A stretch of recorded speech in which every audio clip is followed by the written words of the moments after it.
Hey there, Mr. Redder here. Welcome back to another episode of r/Entitled People Stories. Today we have a very special episode for you, a compilation of some of the best entitled people stories we've read over the past year. So sit back, relax, and enjoy a few hours of the most entitled people you've ever heard of. And by the way, Karen assured me that for every thumbs up this video gets, she won't try to get anyone fired for an entire week. So please smash that like button and subscribe and turn on notifications for new stories from Reddit every single day. Karen cousin tried to steal my boyfriend. I, 18 male, have been with my boyfriend, 18 male, and we've been together since May of 2019. Last year, when everything started to shut down, my parents offered to let my cousin, Amy, 18 female, stay with us as she is immunocompromised, and her parents are both doctors, where mine are both able to work from home. Everything was fine for a while. We mostly kept to ourselves, did our schoolwork, and spent time online with our friends. A few weeks in, I was set in the kitchen on FaceTime with my boyfriend. Usually I would have done this in my room, but my dad's office is next to my room, and he was on an important work call. She came in to get something and must have glanced over my shoulder and seen him. When I had ended the call, she asked who he was. I told her he was my boyfriend, and she just made the comment that he was cute. At the time, it didn't seem like it was going to be a big deal. But after that, whenever I tried to have a call with my friends or my boyfriend, she would come into my room. She tried to play it off as wanting to ask me a question, but it was happening too often, and she would keep asking, "Don't I get to say hi?" which I found odd. We go to different schools, and she had never met my friends or shown any interest in them before this point. And if my phone rang while we were in the same room, she would always ask if it was the cute boyfriend, and she started making comments about how she wished she had met him first. I asked her to stop as it was making me feel uncomfortable. It got worse. She found him on Facebook and started sending flirty messages to him.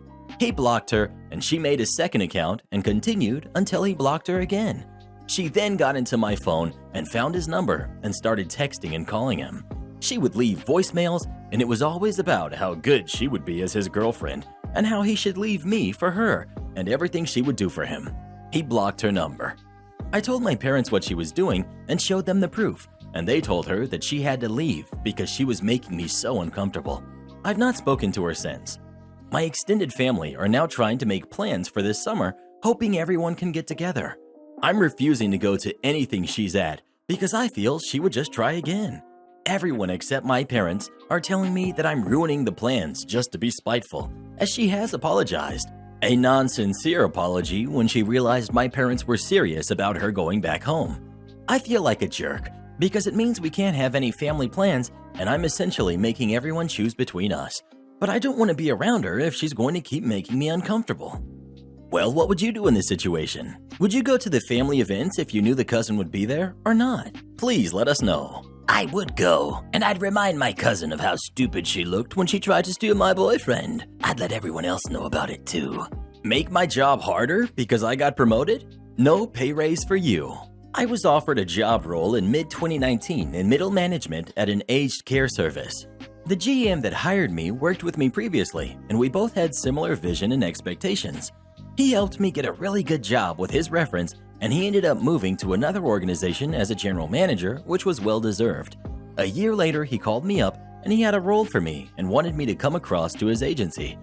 The team I ended up managing had a senior employee we will call Karen, a woman in her 40s, an actual Karen haircut, and large rectangle spectacles with the reddest lipstick and smelled like a department store fragrance section, who claimed to know everything and had been in the organization for 9 years. She was expecting to be given the role due to her seniority and was highly agitated once she found out that the GM had brought in an ex-colleague to fill the role.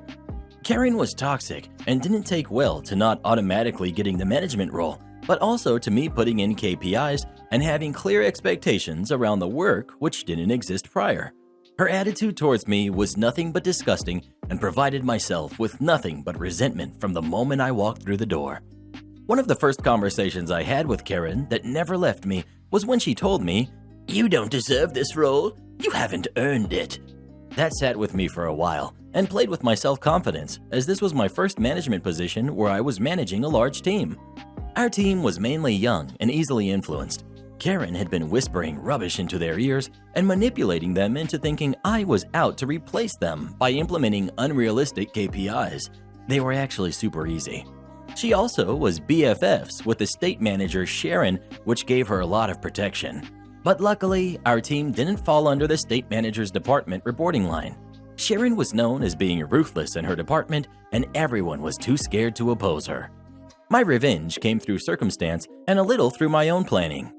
I was enjoying the role, but have to admit that Karen made my job really difficult.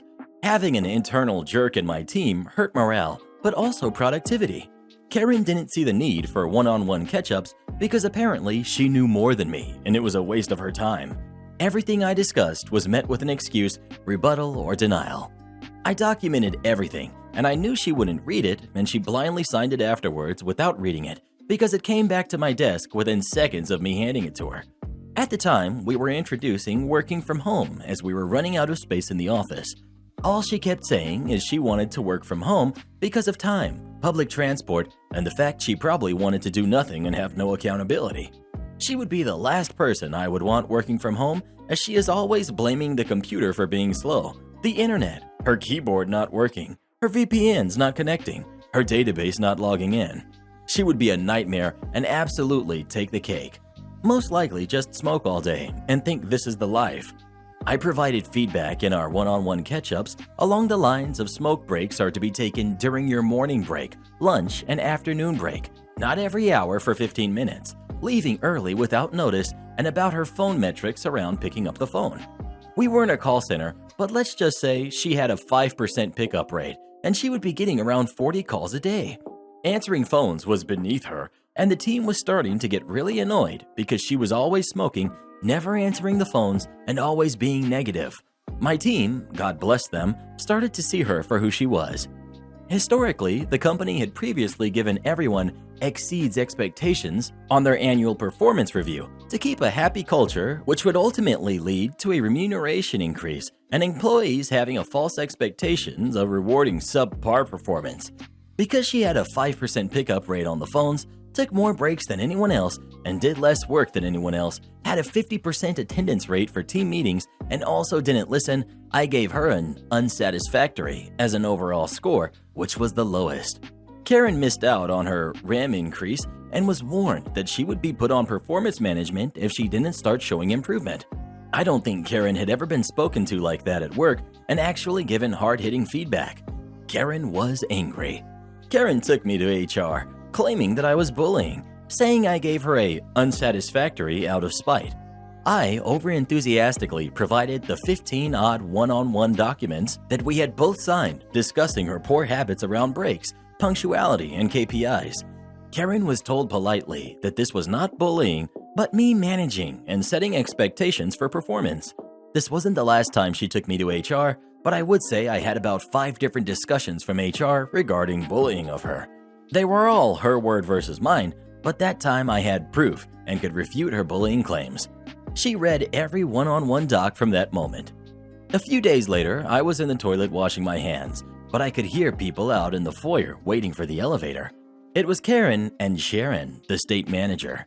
Karen was mocking and tearing me to shreds, and Sharon wasn't happy with the GM at the time either. I remember Karen very clearly saying, "OP is GM's mutt," and they all laughed. Apparently, I did hear all of the GM's dirty work, which I reflect on now and laugh, as all I was doing was setting expectations to which we were to work under. Karen from that day always muttered to me as Muttley behind my back. She even changed my name in her phone as Muttley. My team were providing me feedback that they are getting sick of her bad-mouthing me, which I really appreciated as they had matured a lot, and we were starting to build a strong culture aside from the jerks. General manager called me into the office and advised me that my team, 15, would be working from home to free up desks as we were not essential to be in the office. This was before lockdown. The only catch is that one team member had to remain in the office in case someone walked in off the streets and needed information or other unlikely scenarios where someone administrative/intake had to be there. My revenge. Like clockwork, Karen would always take cigarette breaks at around 10 and would be gone anywhere from 15 to 30 minutes and would always be late or miss meetings if they were scheduled in that time, as it was her time to have a break with Sharon, the state manager. From our one-on-one catch-ups, the only thing she ever contributed positively for her development or future goals was the fact that she wanted to work from home. I came up with the perfect plan relying on her behaviors for this to work. I scheduled a meeting at 10 a.m. via email and requested all my team that it be compulsory to attend due to important changes and CC'd everyone important from our department into the email and invite. The day comes, 10 a.m., the meeting has started, and you guessed it, she was out having a smoke. I asked everyone, who would like to work from home? And everyone put up their hand. I advised that there needs to be one person who does remain working from the office and asked if anyone wanted to volunteer. No one volunteered. I smiled with joy, as I had given forewarning that this was an important meeting and the GM and another GM of a brother department were also in attendance, giving Karen no hope of arguing. She came in 15 minutes late with a coffee in her hand just as we were wrapping up and was wondering why everyone was so happy. One of the team said, "We get to work from home." She smiled and was like, "Great, when do we start working from home?" I looked up and grinned. Because you didn't attend the meeting, all the available working from home spots were allocated. You'll be required to still come into the office. She was livid and even threw her pin that was tucked behind her ear at the ground. "Why didn't you come and get me? You knew I wanted to work from home," she spat. I discussed in front of the team, the GMs, and Karen that it was compulsory to attend this meeting, which was clearly stated, and I'm not responsible for the time management of your day as you're an adult. Her BFF Sharon also received some bad news. Her position was made redundant and was demoted to another department and office, which meant Karen's biggest ally was no longer around to support her. The team transitioned into working from home, and I still came into the office. Why did I come into work? Because I wanted to keep Karen accountable by sitting next to her every day. The team took to working from home so well, and productivity went through the roof. I still remember sitting next to her and saying good morning in a nice loud voice to her. Karen had no one to manipulate, no one to complain to, and no one to whisper poison to about me anymore. Well, no one that cared. As I mentioned earlier, she used to call me Muttley behind my back. So on my 3 screens, I put the background as Muttley, and my work mobile ringtone was now Muttley's laugh. She would have heard Muttley's laugh 20 times per day. As expected, I saw her on a job website looking for jobs and blatantly not caring if I saw. I got a phone call from my previous employer, Megan, who I was still on good speaking terms with, and Megan asked if I worked with a Karen. I said I did, and Megan told me that Karen had applied for a role at Happy Care, not real name, asked me to speak about Karen's character, and wondered why I wasn't listed as a reference. We actually caught up for a drink, and I told Megan the whole story of how Karen was lazy, a manipulator, and just not a nice person. Karen was applying for a management position, and I advised heavily against hiring Karen. Megan called Karen right there and then, and asked about her references and her current supervisor. She discussed that her manager was her BFF Sharon, the former state manager, and was a great mentor, but she was outgrowing the role and the opportunity to grow was limited. Megan told her that she is not going to offer her an interview, let alone the role, as she was not transparent about her work history and falsifying referees. I can just imagine how confused Karen would have been. The next morning, I sat down and told Karen, "Megan from Happy Care says hello." Karen just stared at her keyboard wide-eyed and not saying a word.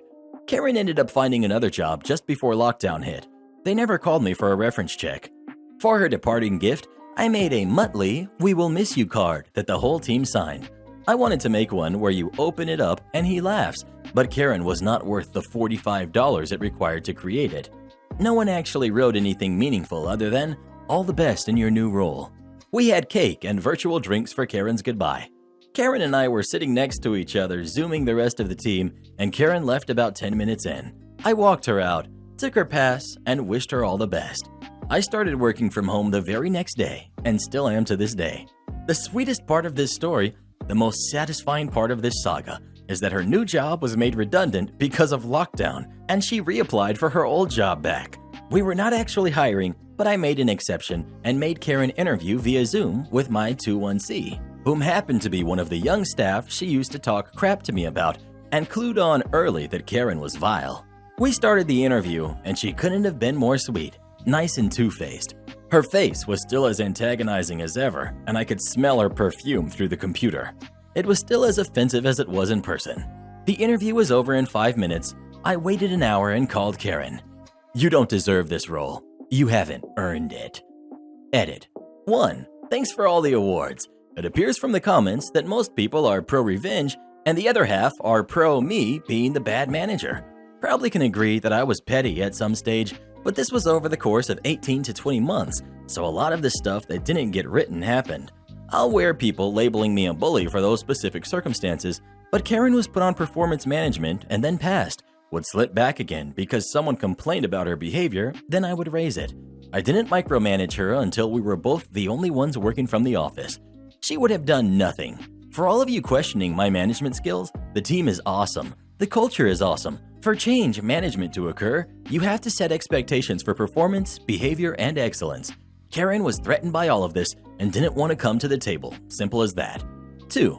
The previous manager was an old friend of Karen's and had allowed her behavior for years as it was the norm. Previous manager filled Karen's head full of false expectations, and Karen got a lot of bad habits from previous manager over the years. Over 10 people interviewed for the role, including Karen.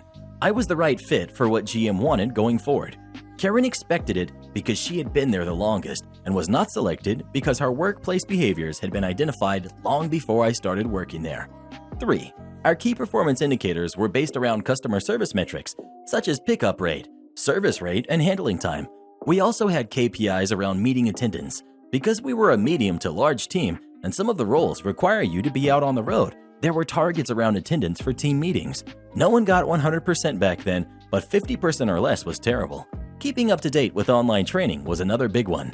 4. Commenting on her appearance gives the reader a better understanding of what we were working with. With so much work-related trauma around false allegations and constant defiance, these are the things you remember about a person. 5. The words she said, and I quoted back, are as clear in my head as the day she first said them to me. It took me months to get my confidence back from that comment. 6. Former employer Megan called wanting to know if I knew her, as she knew I also worked in the same company. She didn't call for a reference check. Our offices were not too far away and we caught up for coffee. Nothing illegal from where I'm from. She did falsify her references as she had never been supervised or worked under Sharon. Well, what do you think? Is OP a mean bully or did Karen get what she deserved? Please let us know. I think Karen got what she deserved. You want the police involved? Okie dokie. So, the day after Christmas, about 10 years ago, my brother called me up and asked me for some assistance setting up some of his new computer equipment. He lived down the road from a store that specialized in discount china, so naturally it was extremely busy. Busy as in cars were parked everywhere, including on the grass in front of the store, and it was impossible to see around the corner if someone wanted to pull out of the furthest exit. Unfortunately, the speed limit, 50 miles per hour, is also extremely high on the road as well, even if you have to really try to accelerate to get to 50 miles per hour by the time you pass the store. So I decided to play it safe and was doing roughly half the speed limit, perhaps 30 miles per hour, while going around the corner of the store. Even at this speed, of course, some guy decided to pull out without checking, and I couldn't stop in time to avoid hitting him. Now, I was driving an older Mitsubishi that already had some damage, and he had a small dent in his fender. And come on, it's still Christmas, right? So I get out of the car, take a look at the damage, and turn around to see a furious, older, red-faced gentleman in front of me. Right after I tell him that it doesn't really look like much damage, so there's no need to contact the police, he proceeds to scream in my face about how I was speeding and this is all my fault. Oh no, honey. A young woman driving by herself may appear to be easily intimidated, but I was trying to be nice. If you want the police involved, let's do it, buddy. I called the non-emergency line, explained there was a very minor car accident and that the other driver was insisting that it was my fault, so I would feel better if the police were involved. The dispatcher got my information, stopped for a moment, and then quietly thanked me for calling the appropriate number. 911 was hardly necessary, and then told me that she also felt it would be safer for me if the police were dispatched. After a 30-minute wait, an officer showed up to the scene. I, not being a total moron, sat quietly in my car and waited for him to come over to me. The other driver felt it was necessary to leap out of his vehicle and run over to the officer and start screaming and gesturing wildly. I didn't catch what was said, but I did see the look on the cop's face, and I was getting more and more amused. After being clearly told to get back into his car, the cop came over to me and asked me what happened.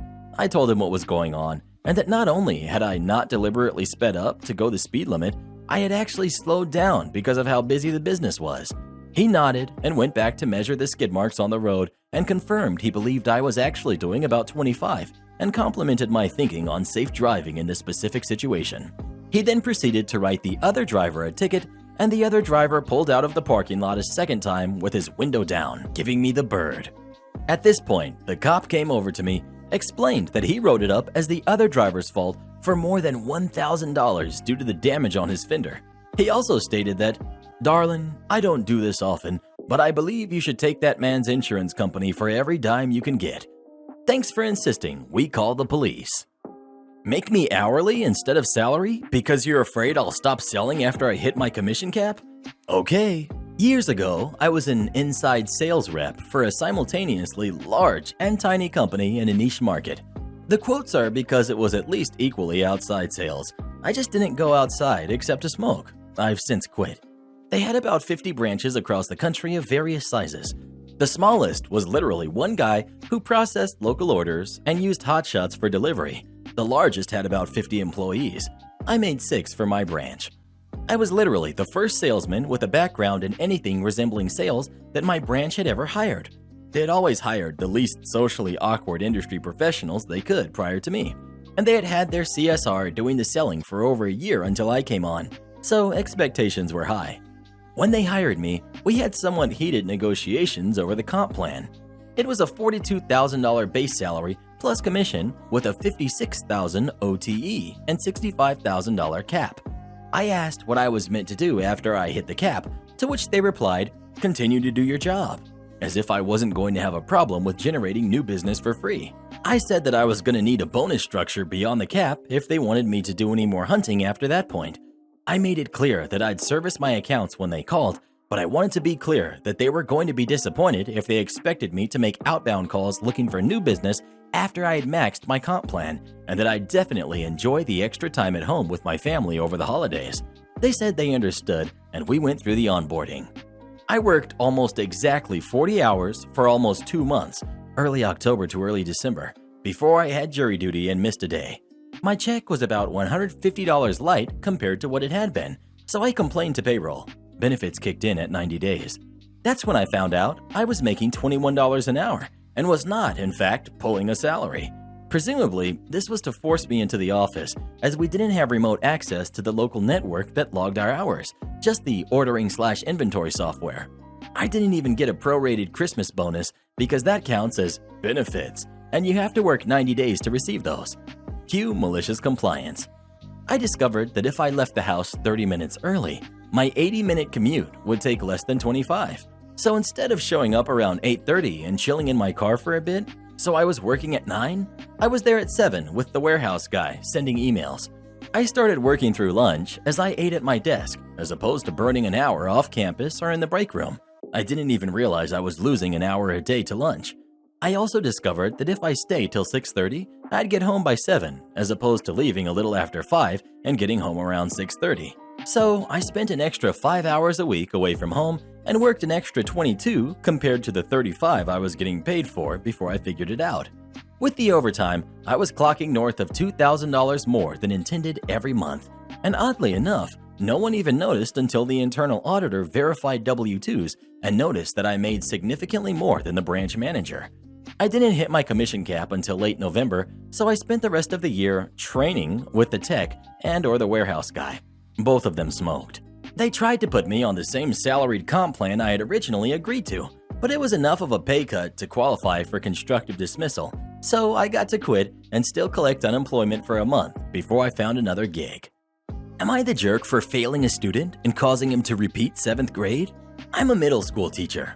These days, we only have online school, and knowing how bad virtual learning can get, I try to meet with each of my students one-on-one online on a weekly basis. During this time, I would go over homework with my students and give them feedback on it. I have one grade 7 student, Zach, who forgets to do his homework on an almost weekly basis. Every week I meet with him, he tells me that he forgot to do his homework but promises to make up for it next week. However, he never does. I tried to work with him on ways he could remember to do his homework and even got his parents involved. However, it appears that nothing works. Homework is not part of our students' final grades, so I can't really dock marks for it. We only grade our students on their test marks. Unfortunately, Zach's marks have been quite poor as well, and he has a D+ in math. Passing grade is C-. When a student is on the cusp of passing, the school tells us that it will be based on our discretion on whether the student can pass or not, and that they will listen to our recommendation at the end of the year. Personally, I believe that Zach is very capable of learning new things, but often gets distracted by other things and forgets to do his homework. As such, I believed that Zach deserved to pass the course if he could show me that he was willing to work for it. During our scheduled meeting, I got Zach and his parents with him on the call. I told them that Zach was failing math, but I was willing to give him an extra assignment to boost his grade. I gave him the assignment, which was a 2-page math worksheet covering everything we did this year, and told him that he had 1 week to complete it and hand it in, and if he got more than 60% of the answers correct, he would pass. On our next meeting, I asked Zach to give me his homework. Zach then sheepishly told me that he completely forgot about his homework. Because of this, I told him that he would fail the course and sent an email to our school principal recommending that. The principal then asked me if I was sure, since Zach was failing another subject as well, and if he failed math, he would be held back a grade. I told the principal that I was sure, and that Zach did not meet my expectations for passing. So because of me, Zach has to repeat 7th grade. I'm not sure if I did the right thing, since Zach was clearly able to put in the work, as I've seen him do so during class, but just didn't have the discipline to do so. Well, what do you think? Was the teacher the jerk here or not? Please let us know. I want to know why those parents aren't making that kid do his homework. In 2020, I destroyed a handful of Christmases for a handful of families. This year, I will destroy even more. This story is a little different than the usual. It's also long because I don't have people to vent to. I'm a manager at a local barbecue chain with 3 restaurants in town, some franchises in a couple different states, and a booming nationwide food shipping system. I worked in our drive-thru and our dining room for years, and last year got the manager promotion in our office. So now I mostly deal with taking call-in orders, catering, paperwork, and inputting shipping orders. Our shipping is bonkers, okay? We input over 3,000 orders per week for a whole month and a half during Christmas, and our plant was working overtime every day just to get them out. We have a deal with a popular shipping company for some discounts, shipping prices, and guaranteed 2-day delivery since it's food, and generally it goes really smooth and there's little issue. Well, near Christmas, the lockdown medicine was shipped out on an emergency level.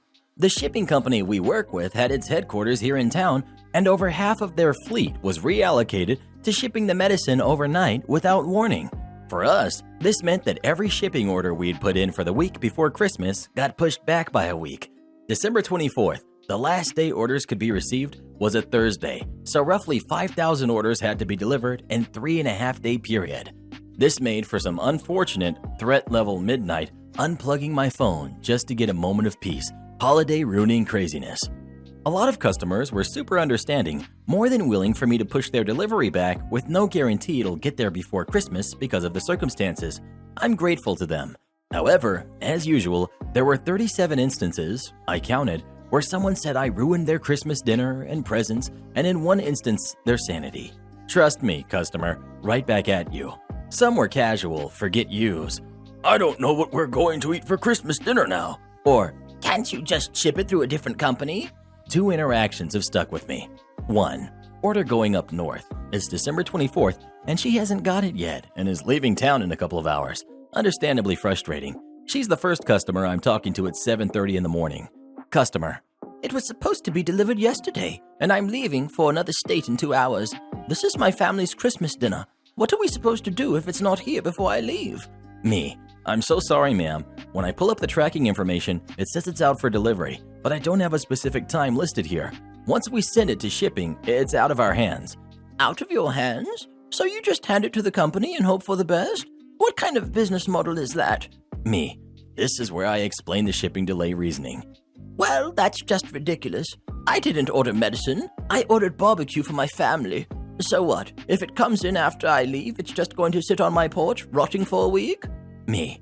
Unfortunately, I can't say what time it will be delivered, but if it's after the time you leave, we can issue you a reshipment for January or a complete refund. I apologize for the issue, ma'am, but this is the most I can do for you at the moment. So, I'm not going to be here when it's delivered, and it's going to sit rotting on my front porch? You can't see any more information on when I'll receive it? Unfortunately, it only says by the end of the day. So it's going to sit at my house for a whole week, rotting? Someone is going to see that and break into my house. Me? Excuse me? Someone is going to see this food rotting on my front porch and rob me because they can tell no one is home. My family is going to get robbed over Christmas because of you! I didn't know how to respond, so I stayed silent. So when I get back from my mother's and my house is robbed, it's going to be because of you and your crappy company. What's your name? I want to make sure I get the right person on the police report. I give her my name, she yells at me a little bit more, and I hang up. It's 7 in the morning, dog. 20-ish minutes later, I see her number calling again and let it ring because I don't want to be yelled at again. She calls again, so I take a deep breath and pick up cheerfully. The shipping company says they can't track my package without a shipping number. Give that to me. Me. Okay, let me get that pulled up for you. I can hear her talking to someone else while I'm pulling her order back up, and I hear her call me stupid and laugh. Whatever. I get the tracking info pulled up and give her the tracking number, which she makes me repeat twice slowly. Great. Now, can you tell me why you didn't think to give that to me the first time I called?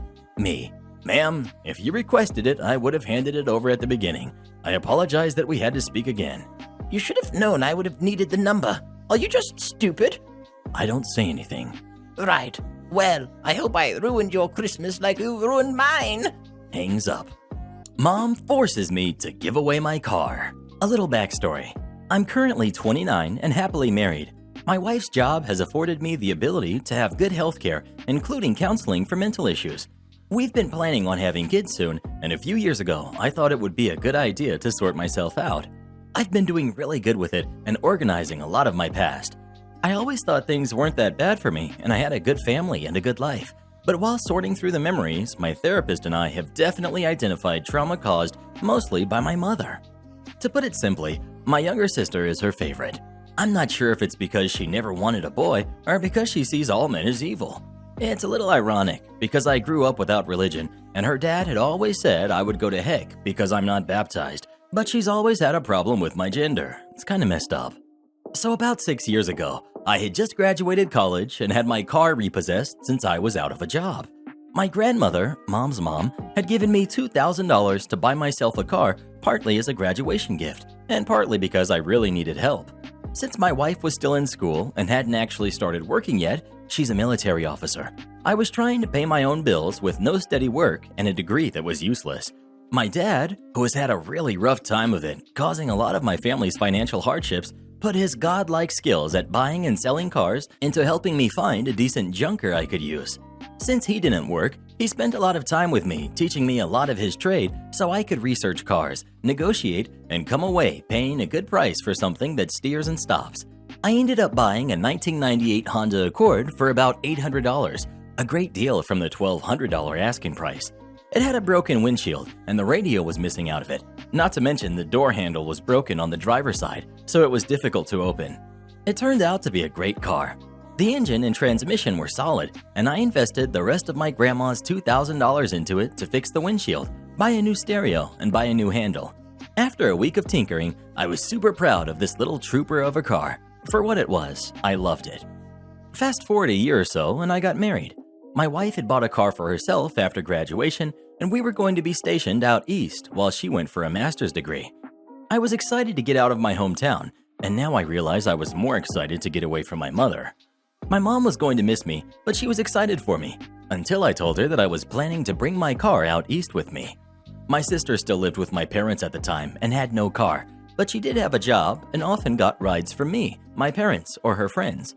My mom and dad shared a vehicle, but my dad didn't work, so their transportation situation wasn't the worst. My mom didn't share this sentiment and started in on the hints that they could use my car. The city we were moving to would make two cars redundant and inconvenient. My car wouldn't make it out there anyway. All her standard manipulative moves to convince me what she wanted was the right thing and that my sister needed a car for work. For a while, I've pondered if this was "am I the jerk" kind of story, but just wait until the end. One day, during one of the shuffles where I had to pick up my mom and sister at the same time because my dad was running errands, they cornered me in the driveway. Mom: "Your sister needs your car, and you have no use for it." Me: I get that, but it's my car. I could use the money from selling it. Sister, I can't get to work without a car, and without you helping us, I'll get fired. Me, why not buy my car? I'll sell it to you for what I bought it for. It's worth way more now. Mom, that's not fair to us. We don't have that kind of money to spend. We need your help. It went on like this, each of them getting more frantic and not listening to my logic.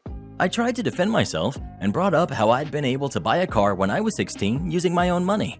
I pointed out that if my sister saved rather than spent her money, $800 wouldn't be that hard to come up with.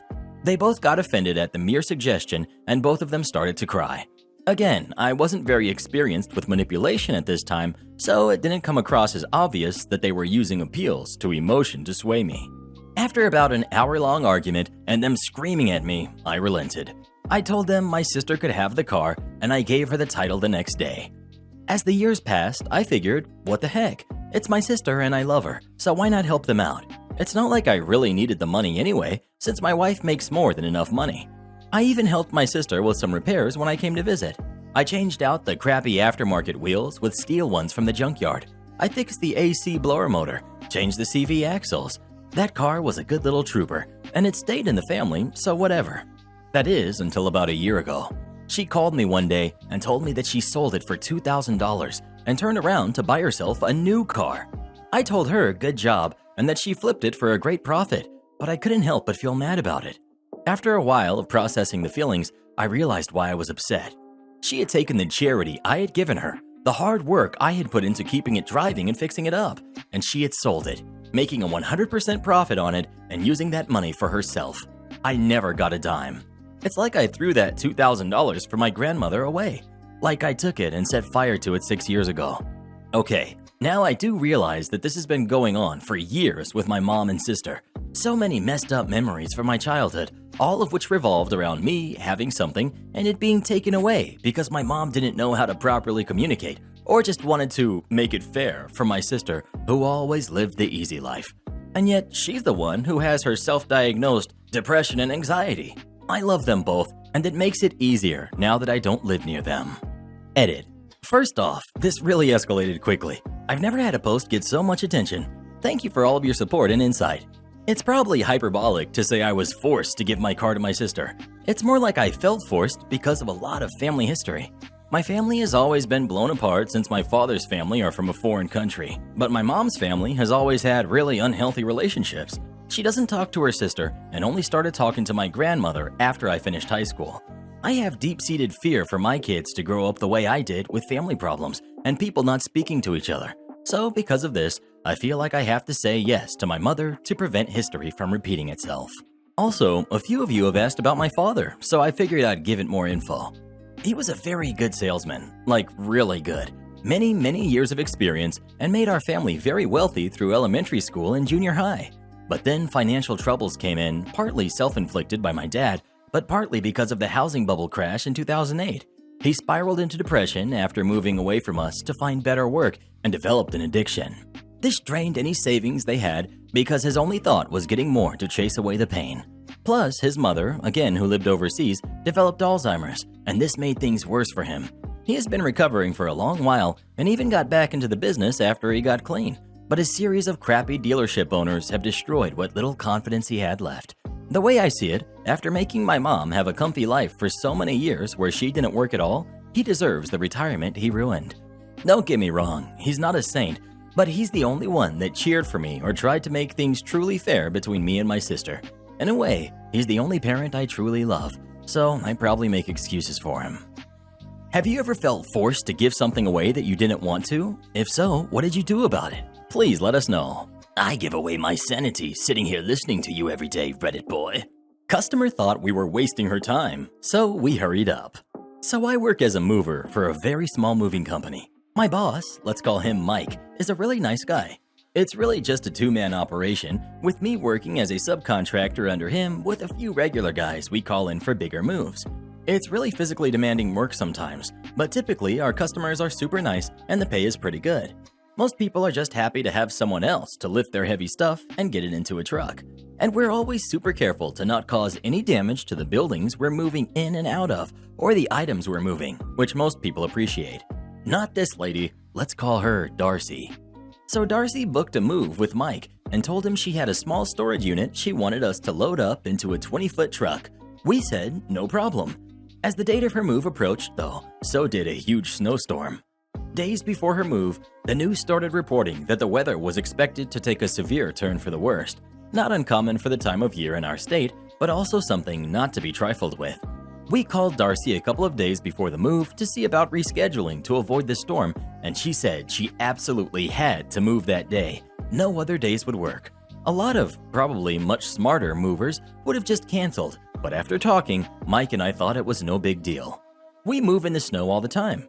Just meant we would have to dress up appropriately and be extra careful not to injure ourselves or damage any property. Cut to the day of the move. We get to Darcy's storage unit expecting a 10 by 10 by 15 standard storage unit full of your usual stuff based on what she had indicated on the phone and loaded into the 20-foot truck. That's a pretty easy job to get done in the 2 hours that she had already prepaid for. As we pulled up, the snow was already coming down pretty heavily, and the first thing that made us nervous was the truck. Instead of a 20-foot truck, there was a huge 26-foot truck. Darcy greeted us by the truck and showed us the storage unit. Darcy: Okay, so this is our unit. We shut down our businesses, and I'm moving it out of town to pursue other opportunities, and I need all of this loaded up in 2 hours. The last movers I had got it unloaded in about that long. Mike said something about the truck being bigger than she told us. Darcy: Yeah, it's the biggest one U-Haul had. Last time we used another company, and it was much bigger. I'm worried about getting it all, but you guys will have to figure it out. I need all of it. This was a huge storage unit, like the kind you'd store a few cars or some farm equipment in. Then we opened it up, and it was filled with what appeared to be the contents of a couple of pretty decently sized businesses. A dozen of those huge floor-to-ceiling filing cabinets, several desks, office chairs, and some really huge glass tables, and all of it was incredibly heavy. Now, our company's safety guidelines for weight limits are 100 pounds per person lifting an item, but there's no real practical way to enforce that in the field, so we usually wind up using our best judgment, even if the item is over that limit. Nearly everything there was over limit, but we had our equipment and we were pretty confident we could handle everything weight-wise. Mike and I are both pretty strong, but in my estimation, this was definitely going to take a bit longer than 2 hours. Mike told her that we would do our absolute best. To be fair, he should have leveled with her then and there that it would take a bit more time, but he probably wanted to see if we could just get it busted out as quick as possible and see where we would be at before getting the customer needlessly worried. Darcy sat in her truck nearly the whole time we were working so she could stay warm. Perfectly understandable since it was -2 outside and the snow was coming down pretty hard, though she'd occasionally roll down her window to offer critiques, mostly about how much time we were taking going up and down the metal ramp of the truck, which was now covered in ice and snow. About an hour and some change into the move, Darcy gets out of her truck and starts chatting with Mike about her previous movers and how they did cause some damage to her stuff, but they were so fast. It was weird. She went back and forth between complaining about them and praising them for their speed, and she kept referring to them as the professional moving service I hired, which really bugged me, because the way she said it seemed to be implying that because we aren't a big national company like Mayflower, then somehow Mike and I weren't professional movers, despite the fact that this is literally our full-time jobs. Now we're far enough into this move that we could tell her this was going to run long. Mike decides it's a good idea to let her know that it's probably going to take a half hour or so longer than expected, which was still a feat considering how much there was to move and how well packed the truck was. I pride myself on playing a mean game of truck Tetris.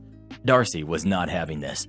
She started to get upset and started saying how we were just trying to get more money out of her, and we were dilly-dallying. Yes, those were actually the words that left the mouth of a grown woman. Then she starts in on how the professional movers got this same stuff unloaded in 2 hours. It should take the same time to load it. Mike explains to her that unloading always takes less time than loading because you're moving it into a bigger space and you don't have to pack and pad the stuff to fit into a truck. I also mentioned that there's literally a blizzard coming down and we're only going to go a little over. She gets quiet and is seething. Mike can tell how angry she is and lets her know we won't charge her for any extra time since it's not her fault the weather is bad.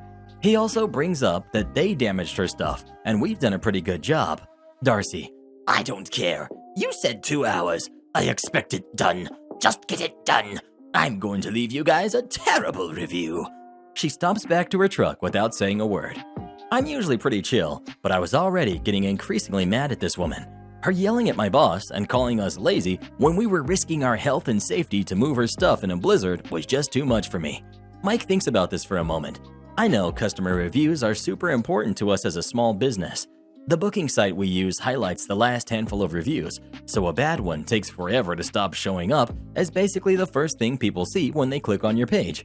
So I'm expecting Mike to try and keep her happy, but instead, he just grins and turns to me. Mike, forget it. You heard her. Cue malicious compliance. She wanted it all loaded in 2 hours? That's exactly what we'd do.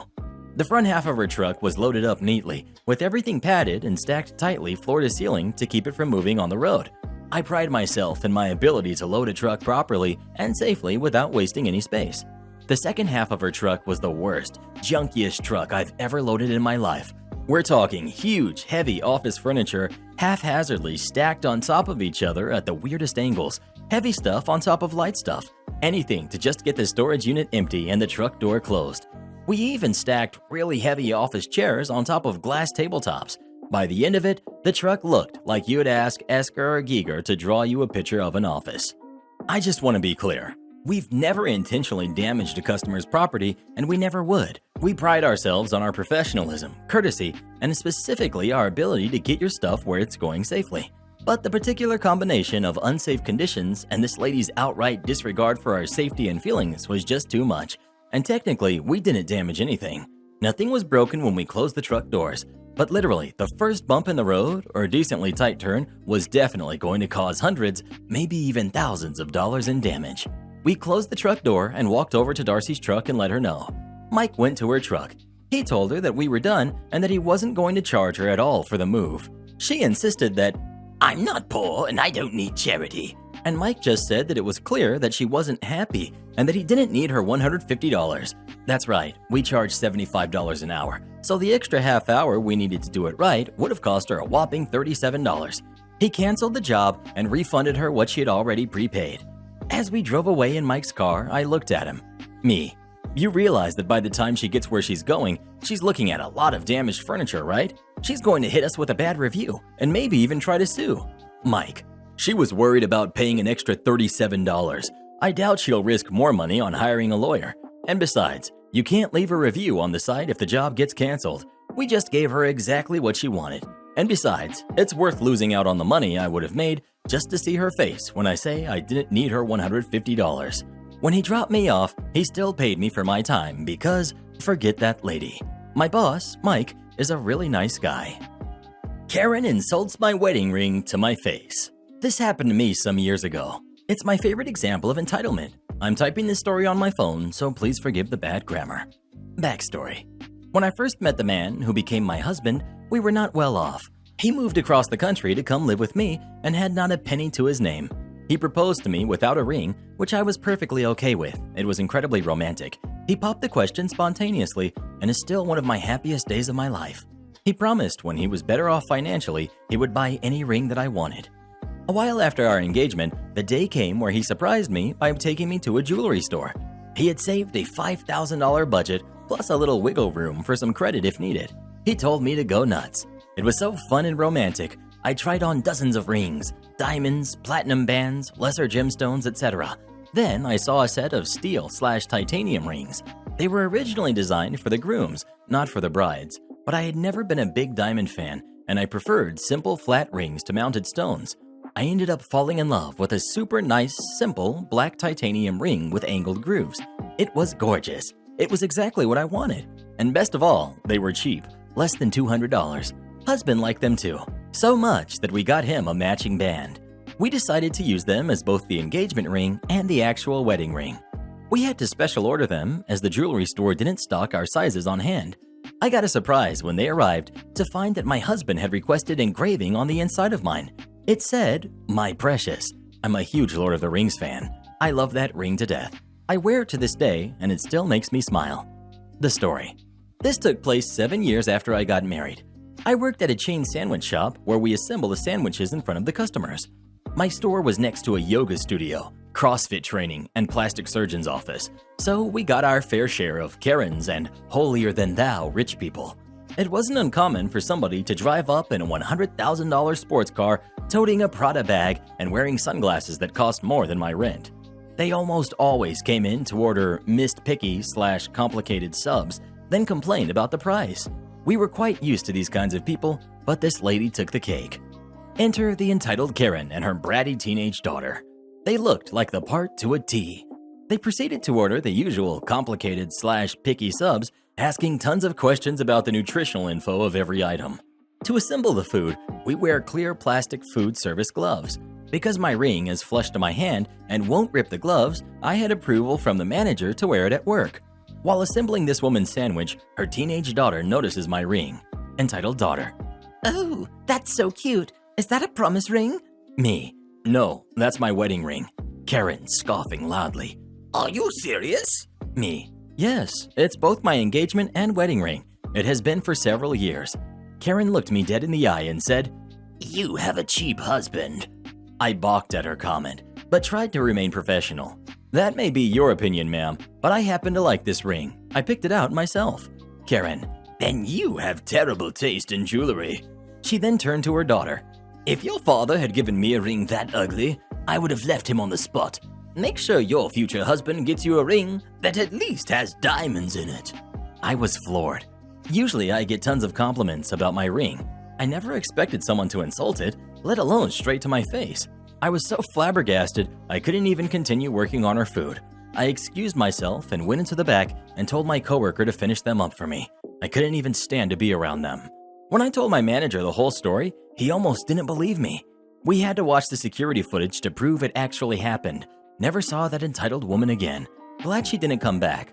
I still shake with rage every time I recount this story. I still have that ring on my hand today, and it's still the most beautiful, wonderful ring I could ever hope for.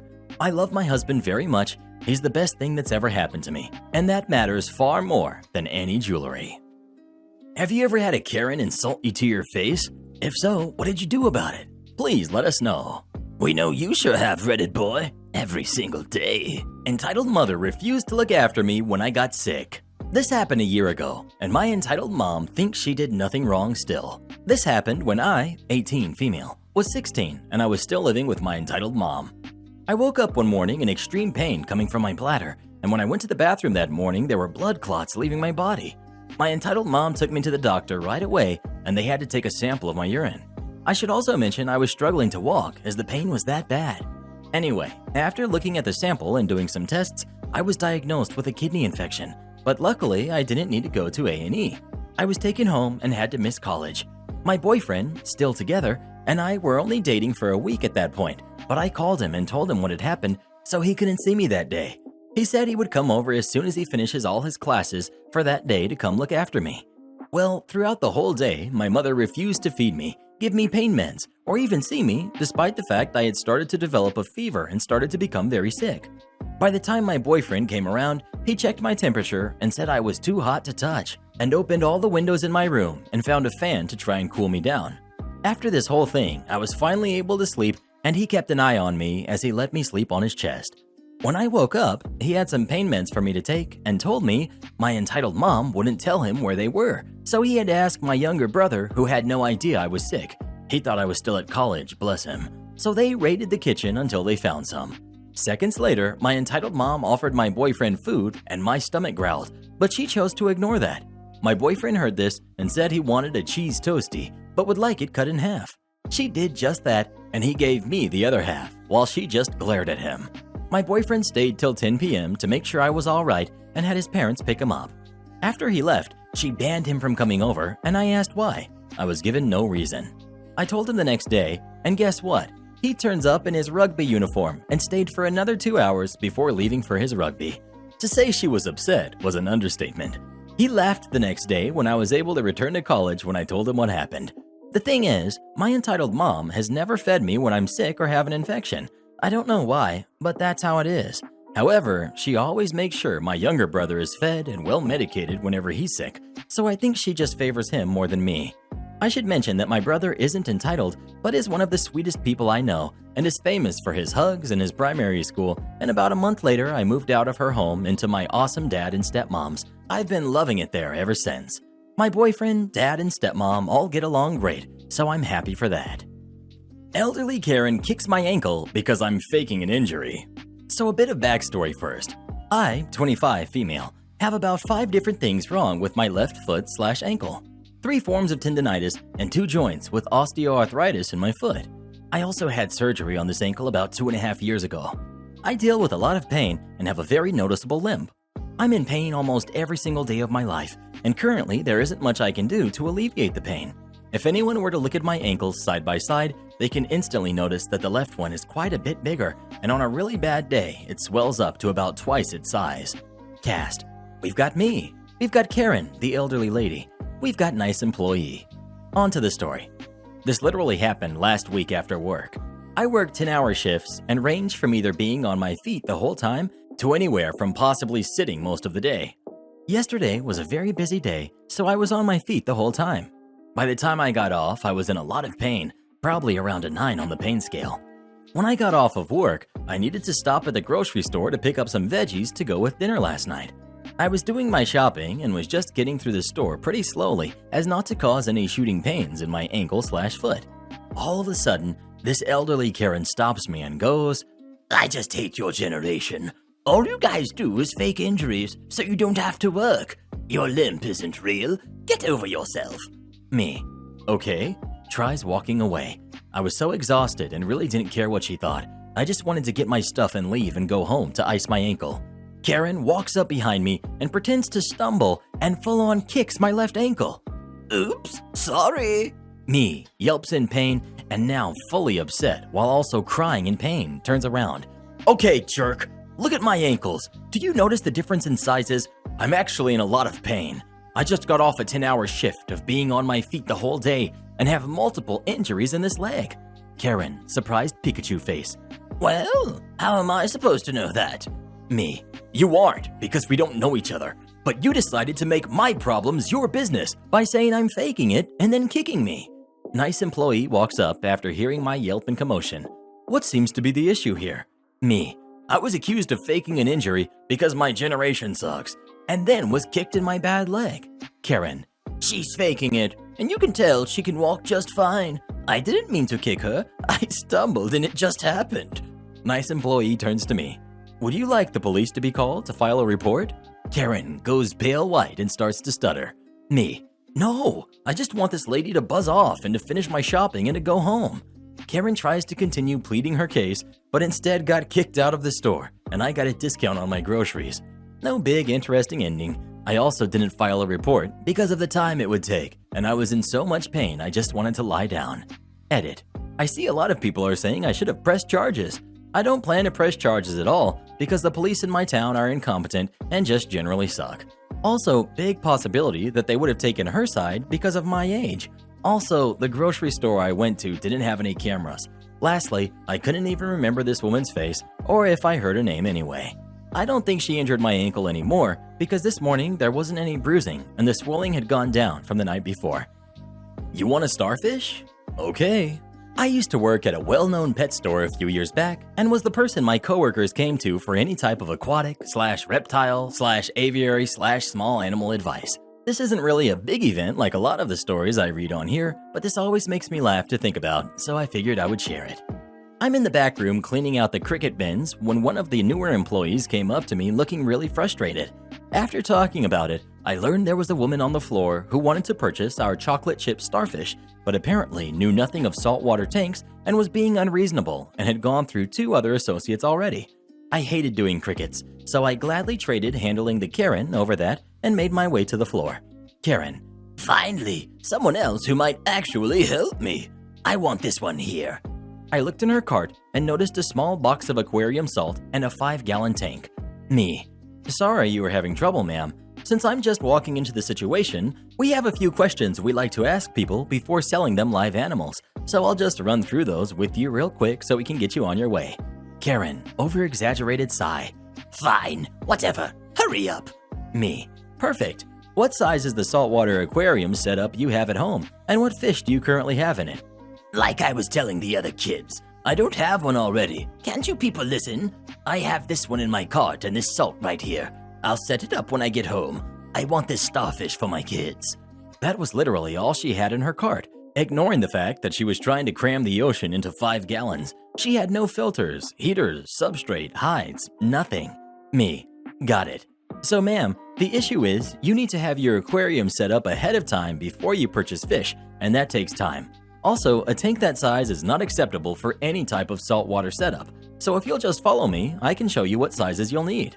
She follows me to the tanks, and I point out a 55-gallon tank. Are you kidding me? Did you see the size of the starfish? No, I want this 5-gallon. Me. Well, unfortunately, that is not an option. You'll also need more than just a tank and some salt. Fine. What do I need to get out of here? Here's where the malicious compliance kicks in. I grabbed another cart and started grabbing all the basics you need to start a saltwater tank, which for those of you who don't know, that is everything but cheap. She was following me around and kept trying to yell at me, but anytime she would say something, I'd interject with a, "Oh, this tubing is on sale. Good for you." Or, "Oh, your kids will love this substrate's color."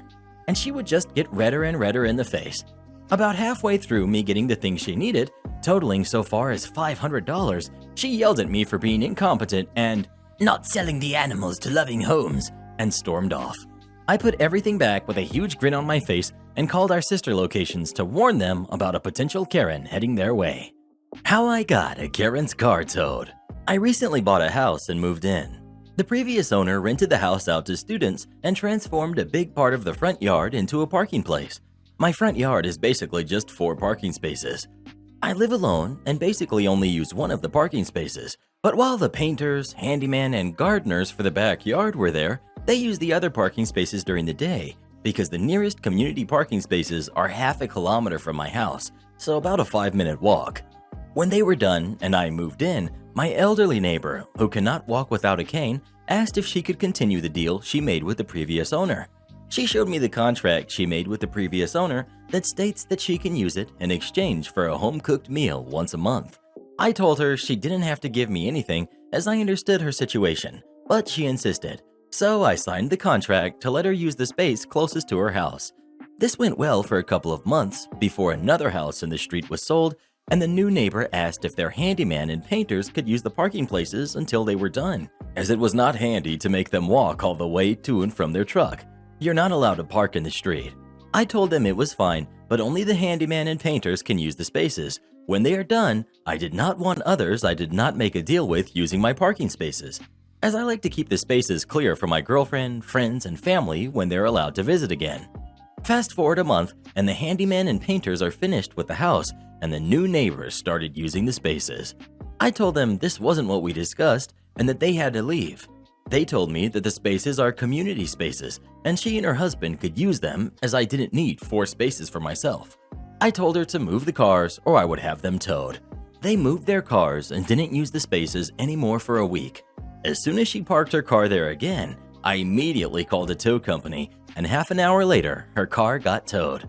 The next day she came up to me, asking me where her car went. I told her I had it towed because she parked in my front yard. My friend tells me I'm being a petty jerk for having her car towed, and I should apologize. My girlfriend tells me I did the right thing, as they would have probably claimed my entire front yard as their personal parking places if I didn't make a point out of it. So, am I the jerk here? Well, what do you think? Is OP the jerk, or is his neighbor? Please let us know. You did the right thing, OP. You give a carrot an inch, she'll take a mile. Ask Reddit boy over here. My boss told me to find another job, so I did. Earlier today, I was reading a story about a crappy manager that bullied someone into quitting their job. I decided to share a similar experience. Back when I was still working in HR, I got a great job offer. This was a publicly funded company with huge cultural impact, really the definition of an institution. Everyone who learned I worked there couldn't help but to feel slightly amazed at the discovery. Some people even rudely implying I had friends in the right places. Never mind, I was a recently graduated, clueless young man with nothing to my name.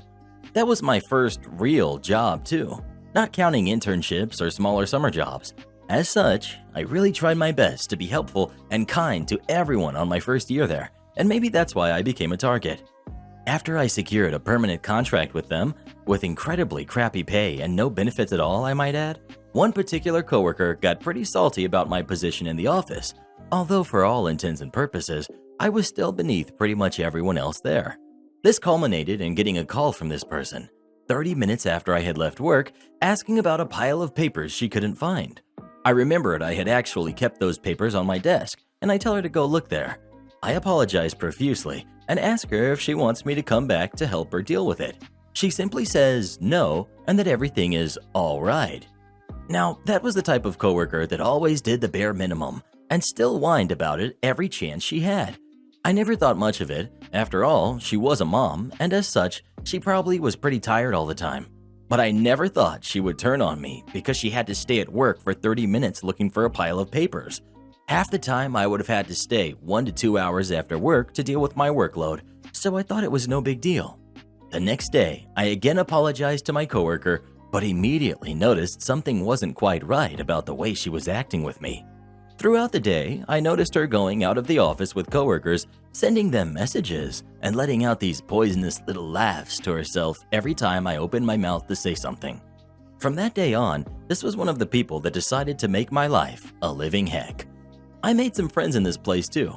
Some of them became really great friends that I still hang out with and treasure to this day. But for the most part, it was an absolute heck.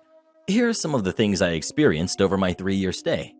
Got one of the most important people in the company publicly shaming me for participating in an interview wearing sneakers. Keep in mind that no dress code was defined for interview or any other corporate event, and I had always worn sneakers. A sadistic manager who, on good days, would talk crap about everyone she had to work with, and on bad days, would downright bully me in front of other coworkers. A coworker who would often raise rumors about me based on nothing, the same who turned on me because of 30 extra minutes on the job. A coworker who, for no good reason, sprayed me and my friends with a fire extinguisher, and HR who refused to do anything about it, etc. I don't pretend that I was the perfect worker. I mean, it was my first job. I made a ton of mistakes, and I probably upset a lot of people. But I'd be hard-pressed to find anyone who could deal with this toxic workplace and keep their mental stability. All of this pushed me to a point of near nervous breakdown, and one day, I just couldn't take it anymore. It was a day just as any other. At some point after lunch, I came back into the office to find my coworker sitting at her desk all by herself. Weird, I thought. She usually came back from lunch way after I did. Obviously sulking, she acknowledges my presence by immediately accusing me of hiding papers to prevent her from doing her job. Keep in mind, it's been almost 3 years since she called me after work hours and our relationship soured. This day would be the climax of that seething hatred we had cultivated for one another. I shrug and tell her I have no idea what she's talking about, never seen such papers, and certainly have nothing to do with the situation. I sit down, also upset now, but ready to move on and not waste any more time on this subject. My manager comes in and notices something has happened. The tension is palpable. Before she has the chance to ask what's up, my coworker pipes up. Well, you see, what's happening is that Kono Kermit Duh is a liar. What? In all my 3 years there, I never raised my voice, never talked back, never showed a hint of defiance until that very moment. I can't deal with anyone calling me a liar. It's one of the things that makes me go absolutely insane with rage. I immediately cut her off and tell her how much of a toxic jerk she is. I wasn't nice or even professional about it, and I really don't regret it. I didn't use any bad words, but I was definitely very personal about the way I responded. I can see their surprise. They never thought I would fight back. They expected me to take it and shut up forever. Things go downhill from here for me. My jerk of a coworker gets transferred somewhere else, but I'm told I have to undergo behavioral training. For the first time in years, I'm not taking crap, and I let my manager know I'm not interested. I had been humiliated for 3 years and finally stood up for myself. I wasn't going to be punished for that. My boss calls me to her office, began asking weird questions like, "Are you happy here?" and "What do you want to do in the future?" I told her about my grievances and how toxic this work culture is. In no uncertain terms, she tells me, "You know, we have to renew your contract soon, but if you're not happy here, I would find a job somewhere else." What? I had given this company some of the best years of my youth. I worked for them day and night, going the extra mile, even when they didn't ask me to, for what amounted to be a little more than minimum wage. Their payback? Punishing me for standing up for myself once. Well, the problem for them is, I had been learning how to program while working. I would get off work late in the evening, go home and drag my exhausted body to my laptop to study up to 4 or 5 hours of coding. I realized I really liked coding, like a lot. Unbeknownst to them, I had began taking small coding projects for no pay, as having other paid jobs was forbidden in this company, and soon I was thinking of launching a career as a web developer. My contract ended, and I expected to receive a call in 1 or 2 weeks to come by and sign the new contract. This was the usual process for workers like me. Weeks go by, and I honestly believe they just decided to not hire me back. Didn't bother me. After all, I was already looking for a new job before my contract was even over. 3 months later, I get a call from my manager. Hi, Kono Kermit da. How are you? Listen, we got your new contract here. Why don't you come by to sign it? If you sign it today, we can have you back by Monday. She goes on to tell me how much work there's been lately and how they really need me back ASAP. All the projects I had worked on were halted because no one else wanted to work on them. A quarter of a year after they dropped me with no word of hiring me back. At this point, however, I was getting plenty of interviews for IT companies who were genuinely interested in my skills and portfolio. Thank you, I'm not coming back. The silence on the other end of the call was so sweet. My manager asks me to pass by anyway. She would like a word with me, and I still had my personal belongings at my desk. I agreed, figuring this was the only chance I'd have to stick it back to them after 3 years of taking their crap. She sat me down with a distinguishedly saccharine attitude that she would seldom display while I was working for them. The whole meeting was essentially a desperate attempt to bring me back into the company and me refusing it at each turn. That's okay, she said. What are you going to do then? I told her I'd work as a programmer. My reply is met with laughter. I remain silent. That's good, she continued. I'm sure you can do it, but I would seriously consider staying with us. I reiterated I'm not interested and even let her know I'm moving away in a couple of months. Again, she laughs at me. Apparently, my plans for the future were so extraordinarily out of my reach in her opinion that she just couldn't help but to laugh. Just a last little slap in the face. Finally, she asks, "Why would you want to leave us?" I shrugged, unable to contain my smile. You people told me to get a job if I wasn't happy here. I'm just following your suggestion. Much to my manager's chagrin, I did land a job in web development. And after I left this job because I wanted to immigrate, my employer liked my work so much, he asked me to keep working for them remotely until I found another job in my destination. I've been working as a web developer for 3 years now, and every single day I look back at my previous career and wipe the sweat off my forehead, knowing I dodged a lifetime of misery. As for my previous workplace, they're still going strong. After all, it is a huge institution, and my part in it wasn't that important. But my team was pretty badly hit. Without me, they couldn't perform interviews and keep some of their projects going. For a couple of months, the whole thing was hot garbage until they, unfortunately, hired another clueless recent graduate.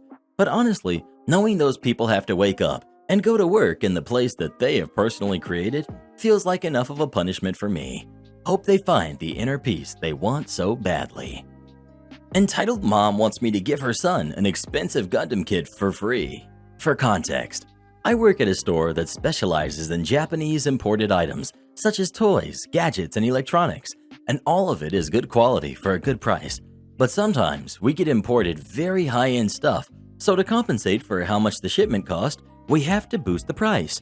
In this story, a whiny brat wants a Gundam building kit that is around $50 to $100, and I can't remember that part exactly. Cast: we've got entitled mother, we've got the bratty kid, we've got my manager, Jackson, and we've got me, Gas Mask Gary. Here's how it went down. I was at work, sketching and waiting for someone to come to my register. I doodle a lot, at home or on the job, as at the time, I was doing this job mid-high school to early college, where I majored in art, specifically cartoons and animation. And then, some arrogant-looking mother with bad fashion taste walks in with her bratty weeaboo son. I think nothing of it, as people like this walk in all the darn time. But things start getting bad when he whines about wanting one of the more high-end Gundam Figma build kits near the display shelf in the back. They come to the register after arguing over which one to get. They decided on a highly coveted Unicorn Gundam with a metallic yellow-gold look on the plastic. Entitled mom: "Hello there, sir. We would like to purchase this toy." Me: okay, let me scan this for you. I proceed to do so, and it popped up as a low-end $15 product that looked similar but was obviously different. I had a look of confusion on my face. Entitled Mom.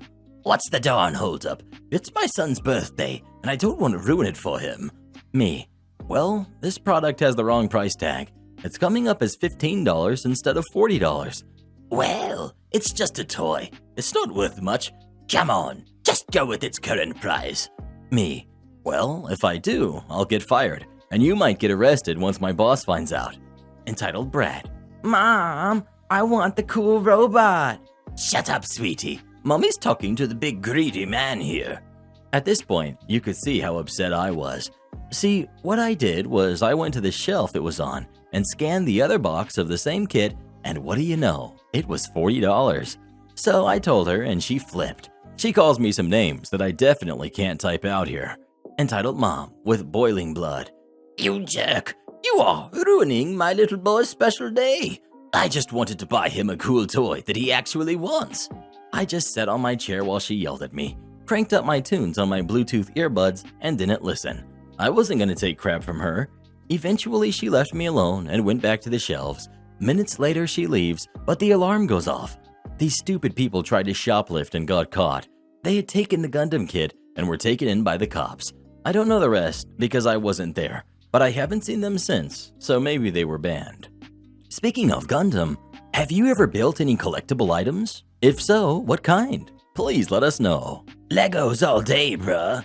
Am I the jerk for telling my sister's friends she inherited her house when she says she bought it? My dad passed too young. He was only 65, never got to enjoy retirement. Doctor said stress heart attack. He was bedridden, passed a week later. That was 6 years ago. I was 30 and well into my IT career. He knew he was dying, asked me if I needed anything material. I said no, I just want him to live. He couldn't give me that. My mom felt the same, didn't want to live alone, so she lives with her sister, also widowed. My sister was 34, divorced, 2 kids, struggling with money. Dad left her his house and, with Mom's blessing, most of his money. He gave me a generous sum for my future family, enough to my mom for the rest of her life. Sister asked me how to invest. I advised her. Now she coasts off her interest. She blogs, identifies as a writer. She tells her tween kids about how she worked and saved for her house. I get that you want to make your kids value working hard, but when she says that stuff around me, I cringe. I'm not going to embarrass her in front of her own kids, though. She asked me to design her website. She's my sister, so of course I said I'd do it.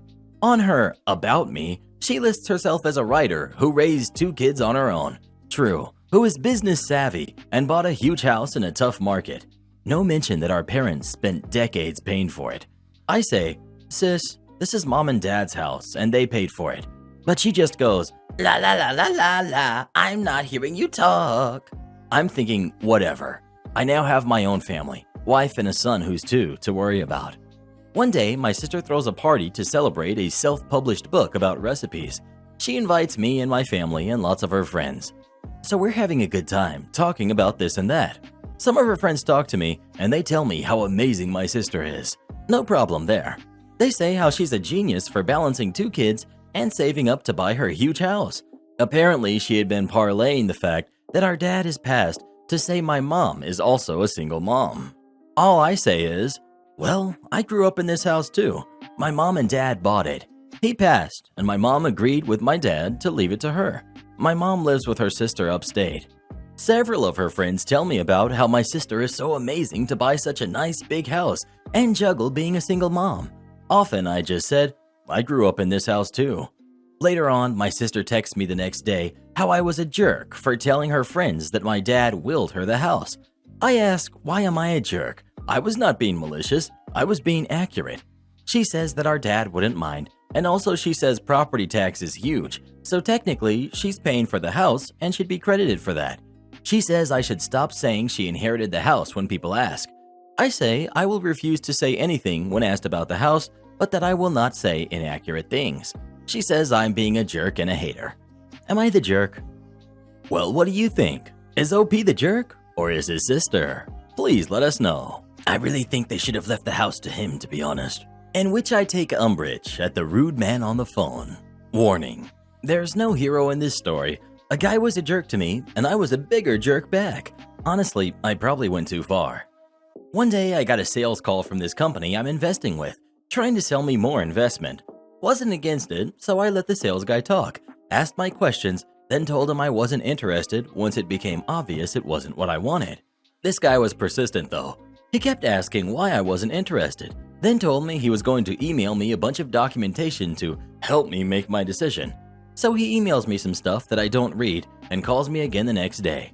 I tried to politely tell him that this was a waste of both of our time, but it then got weird.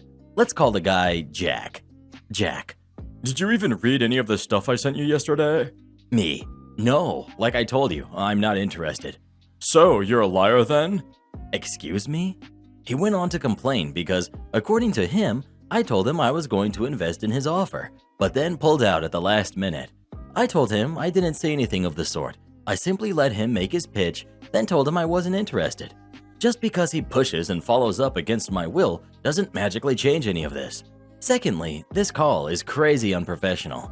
How are you going to survive in sales if you start yelling at everyone who says no to you? The guy gets really heated at this point. I think my guy was holding in some serious frustration because he unloaded a bunch of insults on me in a wildly disproportionate way. In response, I start needling and insult him back, infuriating him further, culminating in him reading my address over the phone to intimidate me and making threats about how he's going to come get me. It wasn't my address, it was my office address, but the intent was there. I was upset after this, and not being able to let it go, I weighed my options. Sending in a complaint was the easiest option and would almost certainly have led to him getting punished for it, but it was also way too formal and impersonal. For the sake of my ego, I needed the satisfaction of actually delivering a personal blow. So, knowing what offices and sales teams are like, I decided to embarrass him. I run my own business, and we send a lot of cold emails. As such, I have access to a bunch of tools and processes to gather email addresses from a given business domain. I get to work, find about 60 company emails, and bulk send the following email to everyone on this list except for Jack. Hi there, I'm trying to reach Jack in sales. Please forward this to him if you know him, as I don't have his email. Hi Jack, just following up on our phone call from earlier today. The one where you called me all those names because I didn't want to give you money, then read out my address over the phone and threatened to hurt me. I know it's frustrating when you don't make a sale, but whining about it and insulting the lead isn't going to help you. Here's a YouTube link where I uploaded a recording of your rant for your convenience. Link. I thought maybe you can go through it and learn how to control your emotions better in the future. Thanks. Note, please don't read this or view the link if you're not Jack in sales. I timed the email to hit everyone's inbox around 8 a.m. This way it would be at the top of everyone's inbox as they started their day, and there wouldn't be any time for anyone higher up to become aware of the email and wipe it from everyone's inboxes before it's seen, just in case that was a possibility. Over the next 24 hours, I got a bunch of emails from random people asking if the recording is real, a couple from people saying they can't believe he said that stuff, another threat from Jack, and an urgent message from my regular account manager asking if I can please set up a time for a call to discuss my recent experience. Also, the YouTube upload had almost 100 views. And that is why you always record your phone calls. I guess I'm the Pokemon master now? This happened back when I was a kid. I, 16 female, and my brother, 13 male, have been crazy into Pokemon since it came out. We basically grew up with it. Back then, Toys R Us used to host official Nintendo-sponsored Pokemon League events each Saturday morning from 9 a.m. to noon, and we always went. My brother and I even started showing up early to help the organizer, a designated Toys R Us employee, and setting up. Let's call him Mario. It was easy. Go into the back employee-only room, grab tables, chairs, pens, promo cards to pass out, badges to award, and new badge books for the newcomers. Now, Mario didn't know anything about Pokemon, but my brother and I were super used to the league from when we attended at card shops, so we let him know what was what when he didn't know what to do. He quickly just pushed more and more of these tasks onto me. For your information, I was happy to take on the duties. Pretty soon, my brother and I were kind of running the event, and he'd disappear for most of the 3 hours. No one seemed to notice or care though, since I was doing a great job and all of the kids were having a great time. Also, I was darn near unbeatable, and in the world of card games, that makes you the boss. That's just how it works. My brother and I noticed that Mario hadn't shown up in like 3 weeks. Not that we really cared. We just went into the back room by ourselves, carried the tables and chairs out, passed out the promo cards to each attendee, stamped their badge books, presided over matches, gave awards, etc. Then at noon cleaned up, took the tables and chairs back, neatly stacked and hung around until our mom came to pick us up. So on the 3rd week after noticing that Mario hadn't shown up, another employee, let's call him Rex, finds my brother and me as we're putting stuff away and asks, "Are you the ones that have been running the Pokemon thing the last few weeks?" "Yes," we answer, and you can visibly see a look of, "Oh no," on his face, like he wasn't sure what to do now. So he stands there thinking for a bit and then asks, "How old are you?" "15, I answer. "Okay, don't go anywhere." He leaves and comes back and gets basic info from me, like name, address, etc. Bless my naive little heart, I answer everything. Then we leave. Next Saturday, business as usual. The following Saturday, Rex shows up after we get done putting away all of the stuff and hands me an envelope. Inside is a paycheck for like $130. It was back pay for all of the hours I had worked. Turns out Rex was the manager and he'd been getting so many compliments from the parents about their employee that runs the Pokemon League that he had been trying to find that employee for weeks, but all his employees kept saying, "It's not me." Apparently, it was a complete mystery to everyone how the tables and chairs were being put out and being put back and who was actually running the event. Remember, my brother and I were just another pair of kids in a crowd of over 25, ages 6 to 30 of random players. As far as the Toys R Us staff was concerned, it was a ghost running the events. And that's how I accidentally got my first job, because parents just assumed I worked there and the manager ran with it. Oh, as for Mario, I never found out what happened to him, but I never saw him again. And also, to this day, I'm 38, I still have it in my resume that my first job was as a Pokemon master. Strange thing is, not a single employee has ever questioned it, and I've gotten some pretty high-level jobs. Speaking of Pokemon, who's your favorite Pokemon of all time? Please let us know. Reshiram for the win. I want to keep my checks. This happened a couple of times over many years. After I had scanned her 1,000 items and hit total, then she decides to start digging in her purse to find her checkbook, and after a few minutes finds it and then started to slowly fill it out. Of course, a line has built and people looked like their life was slowly draining out of them. I felt it too. I ran the check through the register. It scanned it or whatever, then put it in the bottom of the cash drawer. I hand her the receipt, then she held her hand back out. I'm not entirely sure why, because I wanted her to go, not give me a high five. She just ahemed at me and said, "Where is my check?" I look at her confused. "In the drawer where I just put it after the transaction?" "I want my check back," she yelled.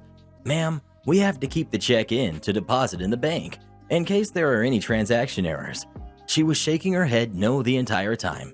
"No, I have to get it back. Otherwise, somebody could steal my identity."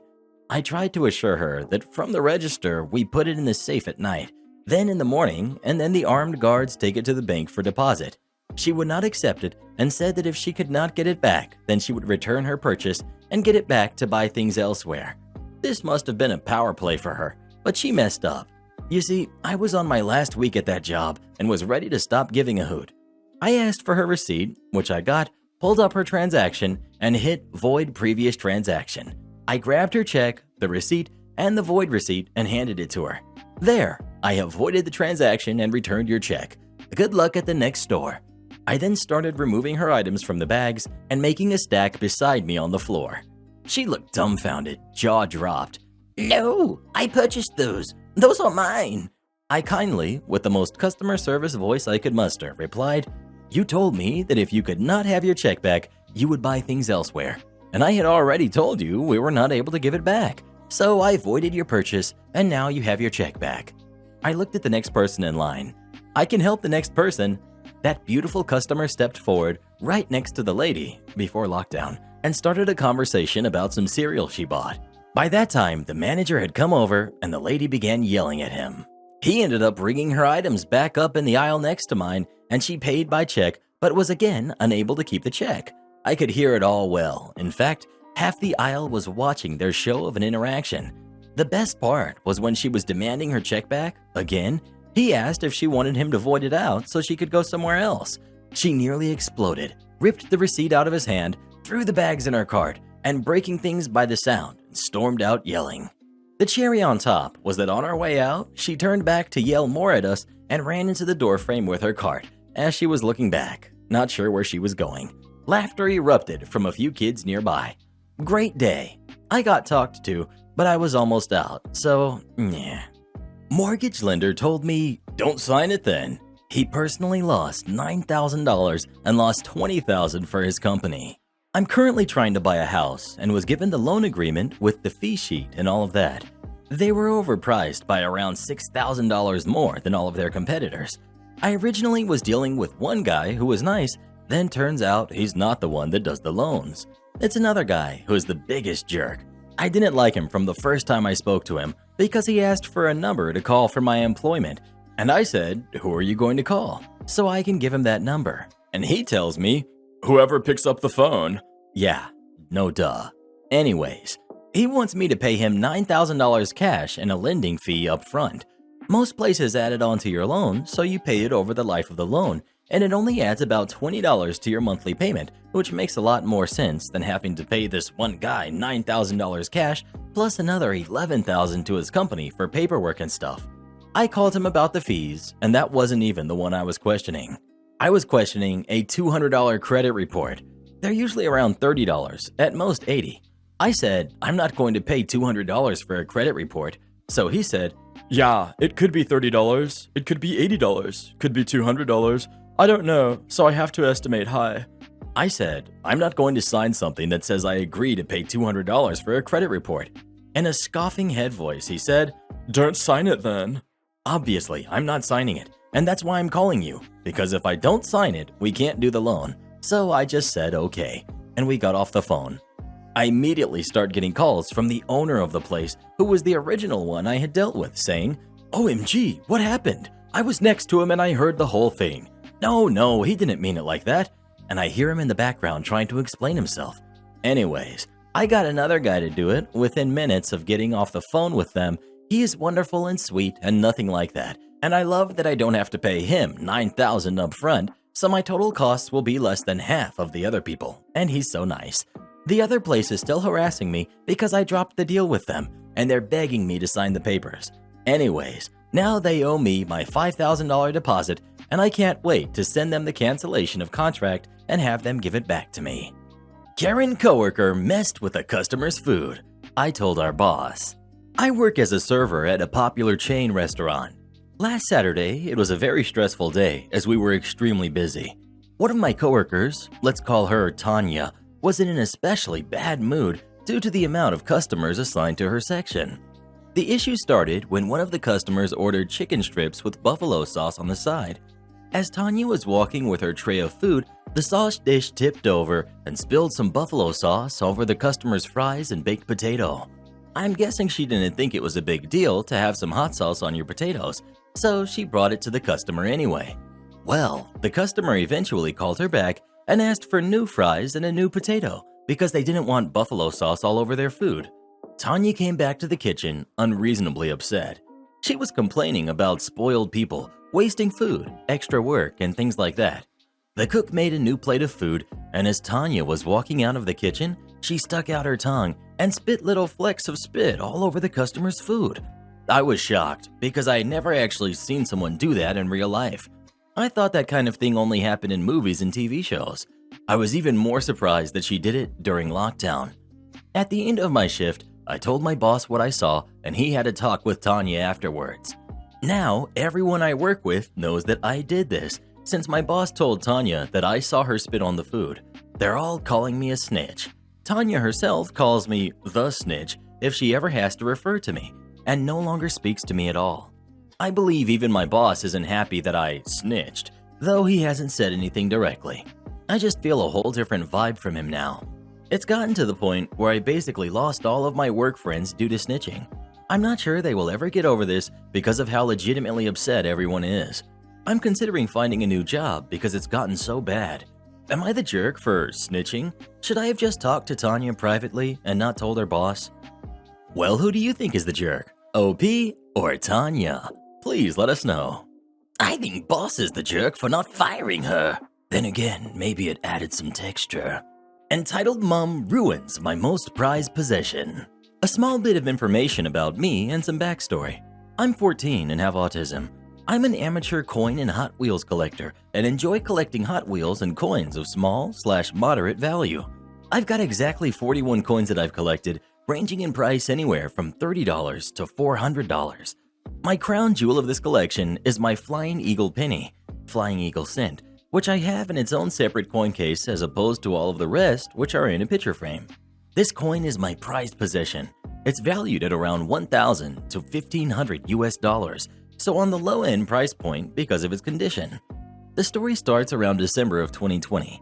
My auntie and her 3 kids came over to our rather stuffy trailer as they needed somewhere to stay while passing through our city. Now, I don't like anybody being in my room where my stuff is when I can't see them, but I'm more than happy to let them in when I'm in with them. My little cousin, 8, the same one who broke my original NES, to lightly put it, is a jerk. She's never ever had one day where she wasn't treated like royalty. Now, this behavior would be tolerated if she was 2 years old, but she's 8, so I don't put up with it. She knocks on my door asking to come in, and I agree. From now on, I'll call her Entitled Cousin. Entitled Cousin. Hey, OP, can I come in? Me. Yes, thanks for asking. She comes inside the room and sits on my bed, looking at my wall of Hot Wheels. Entitled Cousin. Those are so cool. Where did you get them? Me. Oh, I usually just buy them at the Hot Wheels store. They're pretty cheap. Can I please have one? Now, I'm a generous person and have some Hot Wheels I play with, so I had gave her one. It was a basic Toyota-looking one. But I wanted one of those. Points to the ones in the box on my wall. Me. Sorry, but I don't give those away. She cuts me off. But you aren't playing with them. They're still in the boxes. Me. Yes, but I like them in their boxes. I keep them in their boxes because I like them to be displayed. I want that one. She points to my Stars and Stripes 64 Pontiac GTO. Me. I'm sorry, but I won't give it away. Now please leave my room. I start nudging her out of my room before closing the door. It was relatively late, around 9:50 p.m. when they arrived, and they had inflated the blow-up mattress we had for them to sleep on, as they would be leaving the next day, so I decided to go to bed, as I had an online class tomorrow at 9 a.m. Cue the next day. I wake up around 7 minutes before my class starts and rush to my laptop, being around 2 minutes late for the class. They usually last an hour or two. 30 minutes of the teacher talking, and another 30 or an hour of work. Everyone in the house was awake at this time. The class period had ended, so I was working on the stuff for the last few days. My mom had told me she was going out with 2 of the 3 kids and that Entitled Aunt would be here because she didn't want to go, and neither did Entitled Cousin. I was fine with this. Another hour goes by, and then Entitled Cousin goes into my room. Me. Hey, Entitled Cousin. Entitled Cousin, looking at my coins. Wow, that's a lot of money. Now, I'm happy whenever anyone shows interest in my coin collection. Me. Oh, yeah, I collect coins just like my Hot Wheels. Just like the Hot Wheels, look with your eyes, please. Boss music. Entitled Aunt walks in. Oh, why can't she hold them? Me. They're in a picture frame. Entitled Aunt walks close enough to see all of the coins. Well, this one isn't, she said while picking up the Flying Eagle penny. It was in the case. I instantly go on edge. Me. Oh yeah, but I don't like people touching it. Entitled Cousin. Mommy, can I see it? She holds her arms out like a little toddler. Me, slightly panicked but trying to be nice. Yes, you can. Just please don't open it. Why can't we open the case? You obviously don't take good care of them anyway. Look how dirty they are. At this point, I'm full on, how do I stop this without escalating it mode. Me. You really shouldn't clean rare coins. It devalues the coin. Entitled Aunt starts to open the case. You're obviously lying, so we won't touch it. Coins are meant to look shiny. Plus, it's just a penny. How can you devalue a cent? During this whole ordeal, Entitled Aunt is practically screaming, hence the exclamation marks. I'm almost at my breaking point until I look in horror as she takes it out of its case. Entitled Cousin. Hey, give me. Entitled Aunt hands her the coin. All I remember is failing to hold in my tears, as I don't like people touching my stuff. Entitled Cousin. Ew, it's dirty. Me. Okay, yes, now please give it back. She hands it to Entitled Aunt, and Entitled Aunt flicks it at me. Clean your coins. I've never put a coin in its case faster. At this point, I thought the whole thing was over. I was sorely mistaken, as the penny isn't ruined yet, now is it? Skip a few hours when the whole thing is past us and I'm playing Rust with my friends. Apparently, Entitled Aunt had come into my room and taken the coin without me knowing. Probably when I was farming for a base in the game. I usually listen to music while farming, so I wouldn't have noticed. A few minutes later, I get up to get a bottle of water to see Entitled Aunt at the sink. At first, I had thought nothing of it because it looked like she was washing her hands. I headed back into my room after grabbing a bottled water because the tap water here sucks, and go back to my room. 20 minutes later, I go out into the living room where they're watching something on TV. I look at the counter with horror as my prized possession, the eagle penny I valued so much, is sitting in a vinegar bath in a glass. I fish it out of the vinegar and see that they had cleaned the coin and devalued it. What I did next, I regret, but I didn't know how to act. Me. I told you not to touch my stuff. Entitled Aunt. Don't give me that.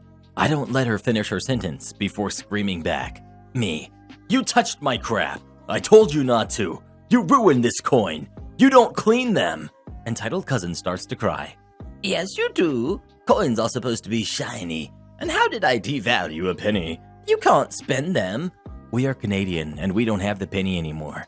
I couldn't argue any longer. I was crying and couldn't speak. I went to my room with the coin. I felt defeated. Around 10 minutes later, my mom comes back from their 3 to 4 hours out. They had spoiled the cousins and gotten something for Entitled Cousin. They were Hot Wheels. Entitled Aunt brings the situation up first. Your son needs to learn to respect what I do for him. Mom. Oh, what did he do? He cursed at me and ran his mouth like a sailor, all because I had cleaned a dirty coin he had. My mom helped me get all of the coins I have today, especially the eagle penny. We looked for a long time to get a hold of one, and it was the only penny that I had which wasn't clean before I got it. She was livid. I don't really know what happened. What I do know is what Entitled Aunt had said. Isn't your son too old to have toys and collect small things like coins? Is he a spastic? My mom kicked them out and came to check on me, and I showed her the coin. It basically lost half of its value. It wasn't until a few hours later I looked at my Hot Wheels and saw one was missing, the '64 Pontiac GTO. Now I keep my coins at my grandfather's house in the back room. Once a month, me and him go look at them and add to my collection.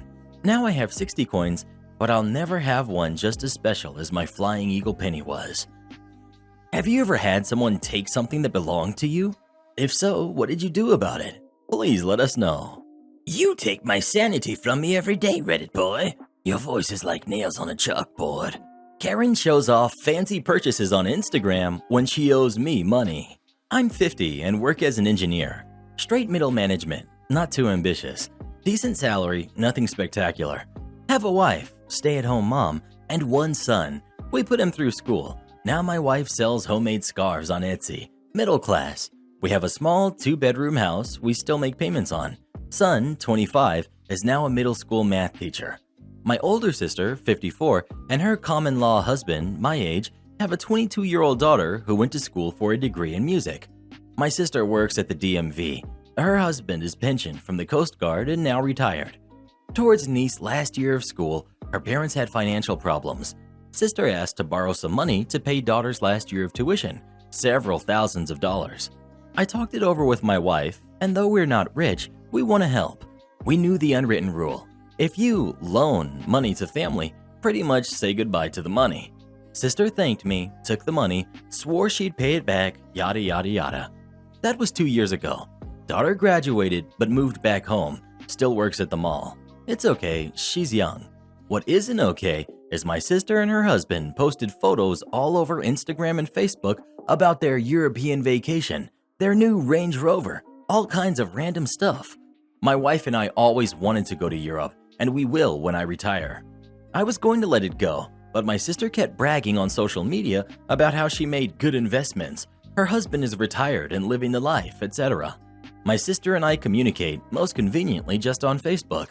Maybe it was passive-aggressive and mean, but under a photo of her and her husband beneath the Eiffel Tower, I posted, "You're so lucky.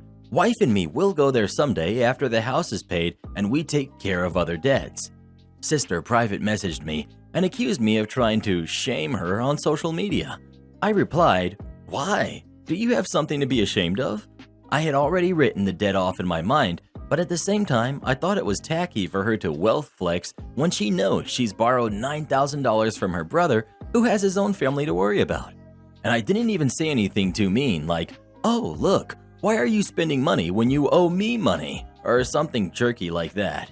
In fact, many people in our family and mutual friends and acquaintances liked or hearted my comment. So even if I felt kind of petty when posting it, it didn't read like an accusation. Sister still thinks I was being tacky and sent me a text saying so, saying how her daughter hasn't even found a job yet, it's her daughter's debt, etc. Wow. Am I the jerk? Well, who do you think is the jerk? OP or his sister? Please let us know. Hey Reddit boy, do you have $1,000 I can borrow? Mock me and my work? Then ask for directions? Okay. This happened back in the early 1980s, so all dialogue is condensed and paraphrased. I was a 19-year-old. Geek, sickening all-American boy type, male, putting myself through school as a sweeper working for the Mouse in Southern California. We sweepers are in every public area of the park, are the most approached employees for questions, not intimidating like security, swamped like the character actors, or isolated by queues, fences, and walls like the ride operators, restaurant and store personnel, and are generally knowledgeable and friendly. It's very much a customer service position. It was a good gig, and I found the Mouse good to work for. My primary work area was centered around the Pirates of the Caribbean attraction, which is a major traffic hub in the park. At busy times, most summer days, it was hot, crowded, and by shift end, you were glad it was done and ready to go home. I was late into the last hour of my shift. The crowds had thinned out, not dispersed. That would be hours hence. But the sun was down and the night was pleasant. I was happily cruising about, keeping my area neat. Have pan and broom will travel. When a pair of 30-something males struttingly approached. Let's call them Mocker 1 and Mocker 2. I'm me. Mocker 1. Hey, sweeper. There's some popcorn spilled up by the haunted mansion. Better go clean it up. Mocker 2 laughs nastily. That is some hundreds of yards away, in another guy's area.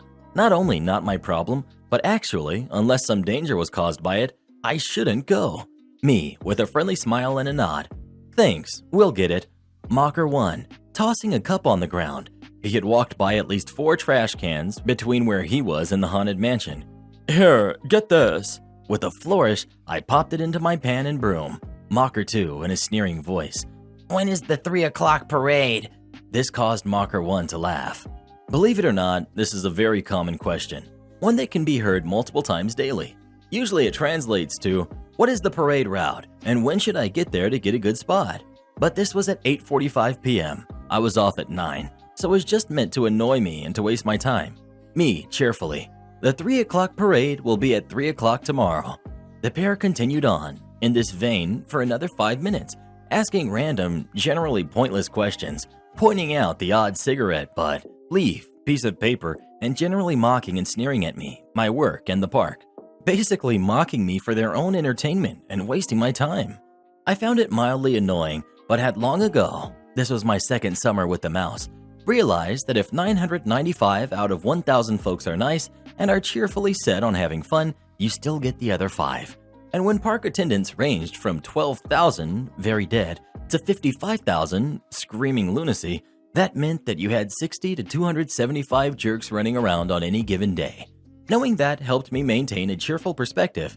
People are, by and large, overwhelmingly nice. Still, as said, it was mildly annoying. It was at this moment that the heavens opened and a choir of angels sang, and Mocker 2 asked the single most common question. Oh, hey, I gotta go. Where's the bathroom? Mocker 1 chiming in. Yeah, where is it? Now, in a surprisingly Warren-like space behind me, there was a tiny and hard-to-find restroom. I never sent anyone there. It was well hidden. I think dating from park construction, and it was little used. Only guided, urgent cases, personally. Nope, not this time. The next closest was to my ride across Adventureland. Straight walk, can't miss it at the end. 3 minutes, less if moving urgently. Me, with a nod and a cheerful customer service smile, motioning with my hand for them to turn around. Turn around, see that rail? Go to it and follow it to the right. When it ends, there will be a path on the right. At the end of that path is another path on the right. The restroom is there. And they set off. I'm sure that they were quite expressive when they arrived, 2 lands away, halfway across the park, to the tiny elderly restroom in Fantasyland. 10 minutes later, I was off and never saw those 2 again. Jerk move, arguably so, I cannot deny, but I file it under play stupid games, win stupid prizes, and is an example of the lack of wisdom of asking directions from after mocking and belittling a stranger. I can't stand campers. Nice weather and lockdown have made our patio a popular place to eat. One of my tables on the patio was filling up with a pair of older theater professionals, a man and a woman.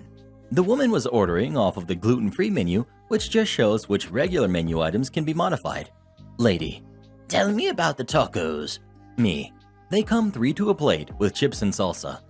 Why aren't the shrimp tacos on the gluten-free menu? Me: Because the shrimp is already breaded. You don't have any shrimp that's not breaded? No. Can I mix and match the tacos? No. Tell the chef he's being mean. What? No. After pulling teeth for a few more minutes, I get an order from her. They eventually get to coffee and dessert, which I went out of my way to rustle up some fruit for the gluten-free lady. Finally, they pay, and I think I will be free of them soon. I was wrong. At 9:30 p.m., 2 hours after they paid and 30 minutes before close, they stopped me on my way to my only other table.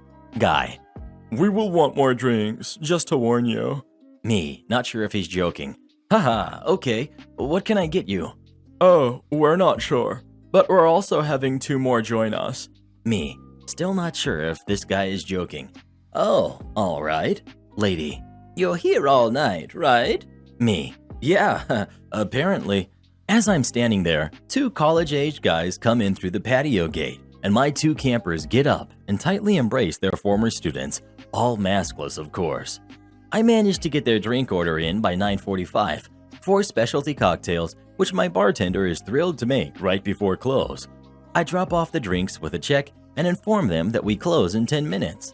The 2 young guys finish their drinks right away. The old campers are oblivious and just sit in sippo mode. Nobody is picking up the tab. It's 15 minutes after close, so I start bussing the table of everything other than the drinks still being drank. Bless the young guy in seat 1.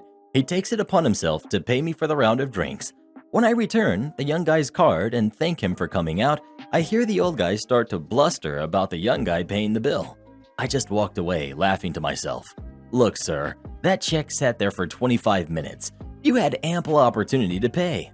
At 10:30, my manager went and told them it was time to lock up, and only then they got up and left.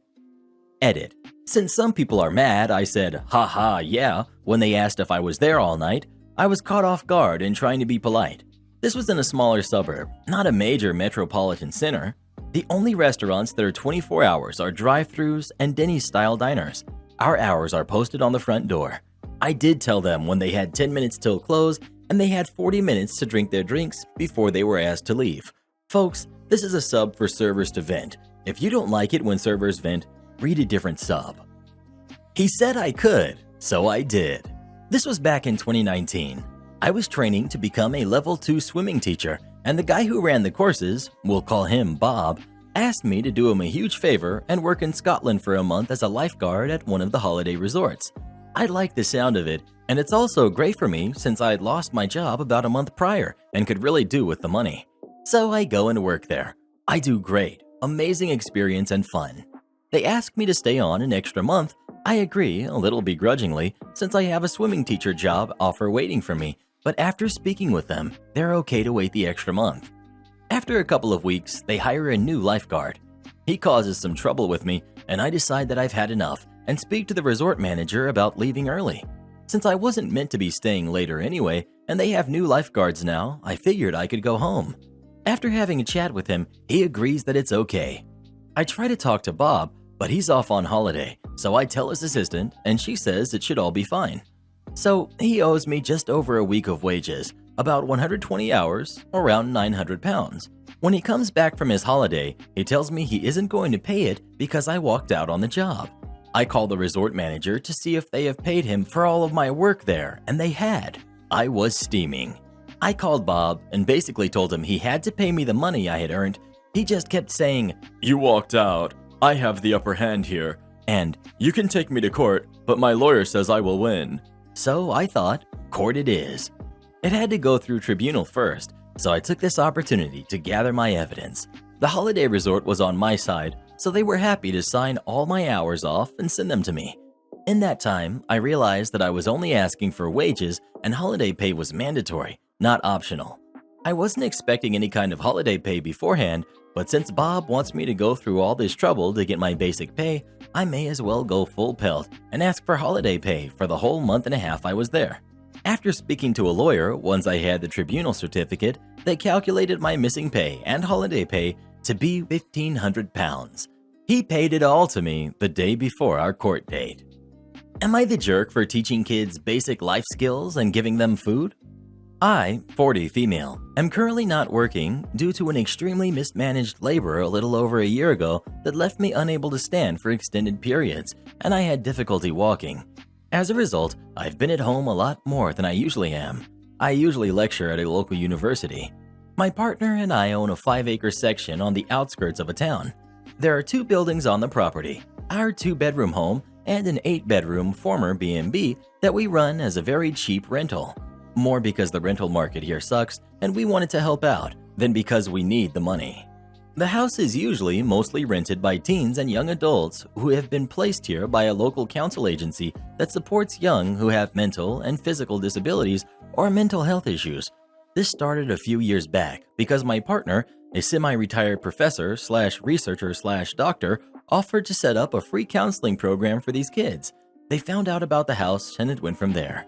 Depending on the size of the room, each room rents for 30 to 60 New Zealand dollars per week, including bills, which makes it significantly cheaper than most rentals in the area, about 1/3 to half the usual rent. During lockdown last year, I was struggling to keep the house/garden maintained as well as look after the baby and recover. A couple of the kids here noticed and offered to help out until I was better, and we came to an agreement where essentially they would do the housework/gardening in exchange for free meals that I'd make for them. I quickly realized that they didn't actually know how to do these things after our laundry got flooded twice, etc. So this ended up getting turned into a Life Skills 101 class essentially, where I taught them how to repair clothes, get stains out, clean, etc. And over time also ended up including guidance on how to sit interviews, how to write a CV, how to find a job, play an instrument, cook a variety of meals, etc. I enjoyed it because it made me feel like I wasn't just sitting around doing nothing, and they enjoyed not having to buy their own food. Most of the kids in the house got involved over time. Over Xmas, a couple of them moved out as they had found jobs and wanted to live closer to them. One of the new kids that moved in was a girl with DS. She was very passionate about my garden, so I taught her about all the different types of plants and how to look after them and helped her get a part-time job at a local plant nursery. The problem is that her mother has now come around and gone completely mental at me for trying to replace her, which wasn't my intention at all, and now has me second-guessing the whole situation. Am I the jerk here? Edited to add, as I've had some messages. We don't get to know the kids' personal information unless they tell us themselves. Privacy laws. But generally, they end up with the council agency because their home life is unstable or unsafe, or they are aging out of the foster care system. Most of them are between 15 and 21, and this service is supposed to help them prior to going on a WINS benefit or similar, with the obvious goal of being to get them out of the welfare system. But this isn't always possible. Just to be clear, it isn't always the parents' fault here. From what I've seen, it's more often that the kids aren't coping with their home life and are lashing out at those around them, making it unsafe to stay with their families. And to everyone messaging me to ask why my partner wasn't helping me, he was. He's great, don't worry. Unfortunately, due to the situation last year, our local GP clinic has many doctors relocated to the local hospital to cover staffing issues, so my partner volunteered at the clinic so the locals could still be seen. Family cut me off financially, want me home this weekend. I said they'll have to pay me. I'm a student. My parents set aside some money yonks ago, So when I went off to university, I could afford to go just about anywhere. This wasn't a tuition thing as we're in the UK, so I was always going through Student Finance England (SFE) for that. But some areas of the country are way more expensive than others due to the cost of living, as it gets higher around the best unis. I got into a uni with a very high cost of living. My parents were giving me the money meant for me in installments, just like SFE does. I got a part-time job to top it up. Then I got pregnant. I figured I could keep the baby, provided I didn't suddenly lose any income. My parents then decided to stop giving me the money they set aside for me, saying it was for my education only. I then went over my options again and realized I would have to go full-time to just make ends meet, which I did, but I had to make a lot of compromises to make it work. It's been like this for about a year. I gave birth late last August, making my daughter just over 7 months old. Myself, my parents, and my sister have all had our first jabs, and Nan has had both. Dad's birthday is this Friday, and Nan's is on Tuesday, so my parents want me and my sister to drive to Nan's house this weekend to celebrate both events. I've said I can't afford it. It's a 6-hour drive each way, so I'll miss at least one, most likely 2 days of work. My parents asked me to rearrange what I could, pointing out that I should get money from SFE next month. It actually came a week ago, so I can afford to miss work for a couple of days. They said that as they haven't met the baby yet and we've not seen each other in over a year, they want to see us now. I said if they want to see us, they can pay me, as I can't afford to lose any wages now that they've cut me off. They said that's incredibly unfair of me and they can't believe I'd try and guilt trip them over what they did with their money. I offered to FaceTime my sister, who could put me on with Mom, Dad, and Nan if I had time, but they said me mentioning time constraints was further guilt tripping and I shouldn't expect them to pay for my presence, that I was being tactless and selfish, and that if I attend, they don't want to hear about money. I told them that they've created this situation, and if they're seriously shocked that I can't afford to take a cross-country trip with 2 days' notice, then they have no clue what the real world is like for someone who is a full-time student, a full-time worker, and a single mother. So I now have an appearance fee. My sister's boyfriend also got his SFE loan early, like I did, so she said that I already have the money from SFE and that me wanting an appearance fee is greedy and entitled, bordering extortion, and that I'm trying to make our parents feel guilty about money I have no right to. Am I the jerk? Info. For people suggesting they visit me, I have a 1-bedroom in a not super touristy town. Nan's house is a 5-bedroom, 2.5 bath, less than 2 minutes walking from the beach down south. The idea behind suggesting Nan's house was that we could all head down on Friday or Saturday, stay over, then head back Sunday. Well, who do you think is the jerk? OP or her parents? Please let us know. Karen demands I buy her partner a birthday present. I, 26, female, have a group of 6 friends whom I've known since high school. For the last 12 years, we've given each other group gifts for our birthdays with a budget of around $20. We've maintained this budget all this time. Last year, one of my friends, Alice, got a girlfriend, Leia. I've only met her twice, but I'll admit that I don't like her. We just don't click. Despite this, I've always tried to be nice and welcoming to her. Last month, I suddenly got added to a group chat to discuss what we were going to buy Leia for her birthday. And this bothered me because A, no one had asked me if I wanted to participate or not in the present, and B, we've never given any of our partners any kind of present. I guess they've all become good friends during this past year. But to avoid drama, I decided to just shut up and give the $3 that it was going to cost me. Just not worth any argument. My friends asked Alice what kind of present would Leia like, and she said, I don't know what our budget is, but she would love to have this book. Then proceeded to show us a $60 book. This angered me quite a bit. For 12 years, our budget has been $20, and suddenly, you don't know if a $60 book exceeds the budget? She said that, if that's too much, I can pay a bit more to compensate.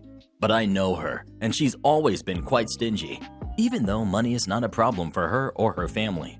It was obvious that she wanted to buy that book for Leia, but she didn't want to expend the money herself and wanted to trick us into buying it for her. I said that I was okay with buying the book, as long as we paid $20 and she paid the other $40, because it was just not fair for the rest of us who had a $20 gift. A few of my friends agreed with me. She then said that, well, we can always choose another gift, and proceeded to suggest a few other things, all in the $20 budget. So it was obvious that she wasn't going to put more money to buy the book. A few days later, she suggested buying the book again, this time saying that she really didn't have much money at the moment, but that Leia would love it so much, she deserved to have it, etc. That she will make an effort and pay for it and all of that. My friends pitied her and decided that we should buy it and that we will share the expenses, that it was not fair for her to pay more.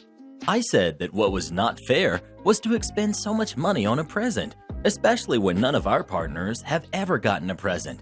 They all said that they didn't mind, and I answered that in that case, I wasn't going to participate in the present. I left the group chat and didn't want to know anything else about it. A few of my friends told me that I was insensitive and too harsh, and that I was doing this because I don't like Leia, which is true, I don't like her. But in this case, I feel like I was just trying to be fair, and if the budget would have been $20, I would not have said anything. So, am I the jerk? Well, who do you think is the jerk? OP or her friends? Please let us know. Might be time to find some new friends, OP. Never understood how friends can feel entitled to your money. Don't want to let me train a replacement before I leave? Okay. I used to work as the dedicated inventory guy for a tire and wheel store that dealt in only that. Big chain. All the guys wear black, not by choice, even on the most blistering of days. Nearly 10 years working there, and I was the only one handling their 5,000 to 7,500 tires, along with several hundreds wheels, nuts, bolts, tire lube, replacement parts. Basically, I organized the entire store in terms of what was bought, sold, and used. I received most shipments, whether a single tire by FedEx, or our 2 times a week shipment of 400 to 800 units. Not something I knew for a long time, but my technical job was listed as a 3-person rotating task. I did it all myself. The manager I worked with for most of those 10 years was very happy and supportive of me, trying to make sure I was taken care of if I needed help. Unfortunately, the company underwent plenty of changes after the owner of the whole chain passed. It shifted from a family thing to a profit and micromanagement thing. My great manager was stressed and went from great to not so great. I won't deny I got pretty upset with a few things from him, but it was just the situation didn't favor him.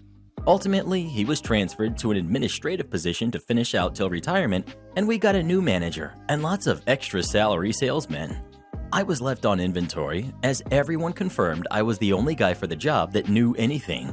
They tried giving me newbies to learn the ropes, but I only got a couple days with them before they were pulled for more important things. Eventually, they gave up caring and figured I would do inventory for the foreseeable future. Well, the end of 2018 came with me looking for other opportunities. It wasn't entirely because of the shift at work, but doing a 3-person job after 10 years was starting to take its toll on my back. I started about 20 and was getting close to 30. I can't deny I was getting kind of scared I would do something irreparable to my back that would stick with me forever. They pulled equipment I needed to do better without straining myself more, made the process of pulling inventory more bureaucratic and lengthy without need for it, and would keep trying to limit my time doing things but expect the same results. They also kept resisting my plans to reorganize stock because brands don't always need the same amount of space. That major brand did really well there 3 years ago, and taking up 1,000 tires worth of space only takes up 400 now. But hey, I have this brand that did an overhaul, and we used to carry barely 250 for them. Now, we are ordering hundreds of them weekly with a need for 750 units of space. So there's stock unable to fit in one place, but a huge gap in another I can fill. I'm sure some of you can understand. You don't just start shoving items from the wrong brand into a gap because there's space there, use it. As I'm in the final weeks of my lovely tenure there, I've been training for the new job for about 6 weeks. They had plenty of warning to replace my position. I reminded them they should find someone I can give the rundown to before it's too late. My new management, as well as 2 salesmen I never liked, tell me in very businessy and polite terms, just do your job and let us worry about it. I tried to be nice about it because while I don't get on well with the salesmen, except one, he was always great, and I love my fellow service techs in the back getting dirty on every car, though the heat of summer and getting our legs turned almost blue when working in the freezing snow and slush of the winter. I then realized that it really is their problem, not mine. Cue the malicious compliance. I found a lovely time when all 3 of my most concerning resistors were away. 2 were on meetings with corporate for 2 to 3 days. 1 was on vacation for the rest of the week. This was great as it was my last week as well. I hauled all kinds of stuff that week. I reorganized the whole place to my OCD specs. I wanted everything to fit. I wanted everything perfectly presentable. I did it my way and got everything in. To note, some years, especially in peak winter with lots coming in, we got so overstocked we couldn't fit everything all at once, which was also because of them not letting me deal with it efficiently. I took care of that overstock and fit it all in. Brands were moved and notes left. I let all my favorite coworkers who pulled my inventory the most know what's up. They adapted instantly because it's really not that hard. Just remember the salt is in the pantry now, not next to the stove. I was commended on my effort and thanked for doing that before leaving. However, I knew what was coming. No, not from the guys who didn't want my organization methods. By not replacing me, or at least covering what I've been doing for 10 years, well, imagine it like giving someone a nice, clean, and well-working car that they never maintain because it was always taken care of. Yeah. I started my new job and got paid almost double. A couple months in, and I start getting calls from former coworkers. Apparently, they never really tried to replace me at all. Things fell apart. Tires were shoved into the racks with no regard for where they belonged. If there was space, fill it. After 3 months, I heard 3 longtime employees walked out because the lack of organization was destroying their bay times for dealing with cars, leading to a domino fall of stressful work environment stuff. It took an average of 15 minutes at our store to deal with most things on one car. However, I was told it was taking that long just to find the units needed after pulling the car in. Heck, sometimes they gave up and tried to huff it to another nearby store to find their tires, thinking they had an inventory error. Obviously, that level of delay and inefficiency made the managers angry at those they blamed. Service techs usually got the heat. I wish I could say there was more juicy details about the aftermath, but at a certain point, all my ears in that store fell. I feel like that's enough said in and of itself. One bit that came about the 4 or 5 months mark after I left though, one of the managers called me on my personal phone. They asked how I was doing and wondered if my new job was working out. I was very happy and energetically told them how great I felt in my new job. He inquired whether I might be interested in helping out at the store again. I declined. Now, I'm not the best at reading people, but this person seemed so lost in their tone that I can only guess they had so little luck in finding another replacement for what I did. I'm far more appreciated now in my new job. The thing that made me feel a little bad, but also goodish, is that my former coworkers agreed that when I left was when things started to get terrible. It probably didn't hurt that I was the insatiable goof of the store too, who told so many bad puns. Have you ever felt unappreciated at your job? If so, what did you do about it? Please let us know. I feel unappreciated every day. This channel should be named Miss Karen. Am I the jerk for not changing my baby's name again? All names are fake. I have a 9-year-old daughter and another on the way. I had 2 grandmothers, Annie and Rose. I named my oldest Annabelle after Nanny Annie, whose full name was also Annabelle. I did not name her after Nana Rose, as at the time she was born, Nana Rose was still with us. When I found out I was pregnant with a second, I decided to name her after Nana Rose, who passed in 2017. My sister, Lucy, got pregnant about 5 months before me. She says that she wants to name her baby Rose after Nana Rose. I say our kids can share the name. She says I already have Annabelle, and I could have named her Annabelle Rose or something, but passed up the chance, so I can't also have Rose. I figure this is not the hill to die on, so I say I'll look for something else, but reserve the right to use Rose. I then crack open a baby book, and a few entries after Rose is Rosalie. It's perfect, honors Nana Rose, doesn't upset Lucy, and my boyfriend loves it. Lucy finds out the new name and says it's lovely and she approves, which annoys me, but I say nothing. This all takes place in the 8th month of her pregnancy, 3rd month of mine, so I don't even know the gender yet, and this is all hypothetical. A couple of weeks later, Lucy gives birth. A few days ago, about a month after birth, she announces that her daughter's name is Rosalie. At this point, I'm really annoyed because I went to great lengths to leave the name Rose available, and she's nicked my choice. Mom calls me to say she knew what Lucy was planning and she hopes I'm not upset, because this means I can now name my incoming daughter Rose, except I'm now attached to Rosalie. I tell Mom that I'm sticking with Rosalie. She says Lucy has Rosalie. I say there's going to be 2 Rosalies in the family. She says this is impractical as both Rosalies will have the same surname. Sister is a single mom, boyfriend is taking my name, and they will likely be in the same school and year group, so this will cause all manner of issues. I say if it's going to be an issue, then I'll deal with it if and when it comes up. Lucy then calls me, calling me an inconsiderate jerk, and says I'm being petty, that I don't have a monopoly on the name, and that she can name her kid what she likes. I said that's all true, so by that same logic, I can use Rosalie. She says there can't be 2 Rosalies, as it'll cause problems, and I say she's the one who has a problem with it, so she can change her kid's name or can deal with it. She again called me an inconsiderate, spiteful jerk and hung up. Mom, Dad, and brother all side with Lucy. Am I the jerk? Edit. I appreciate the alternate name suggestions that stem from Rose, and I do find reading them interesting. But I did say that all names are fake, so, in the nicest way possible, Rose-inspired names aren't really helping me. Also, it has been confirmed I'm having a girl. Well, who do you think is the jerk? OP or her sister? Please let us know. I wish that OP had never given in to her sister's demands in the first place. You give a Karen an inch, they'll take a mile. Make a mess of my car? Get messy yourself. I was on my way home after a very long day working at the hospital. As much as I would have rather just kept driving, the gas light blazing away on my dash told me to stop being lazy and just fill the tank. After hopping off the highway, I head for the small station I frequently use. It only has 2 pumps, both sides, so 4 spots. Even though it has great prices, I rarely have to wait more than a car or 2 for an open spot. Other than the station, the road is pretty much empty nearby. The station was on my side of the road, so I turned on my right-hand directional.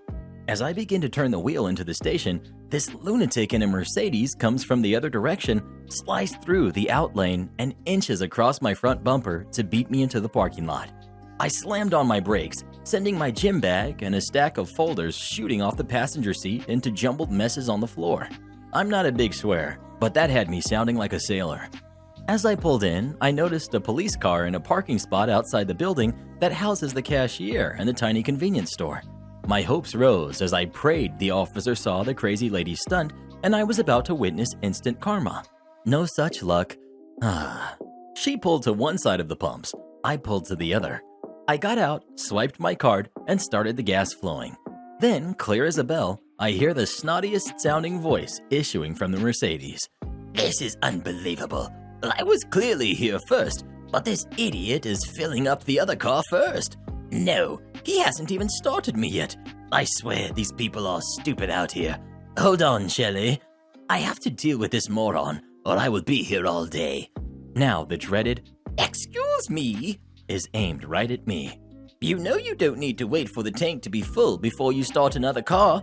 Now come here and take this, she said, waggling a credit card at me. If I'm late because of you, I will be calling your boss. And just so you know, it is very rude to service customers out of order. I was here ahead of that guy. I looked down, and sure enough, she has a New Jersey license plate. In New Jersey, you don't pump your own gas. An attendant does it for you. My state may have a few full-service stations left, but honestly, I haven't seen one in ages. Here, you pump for yourself.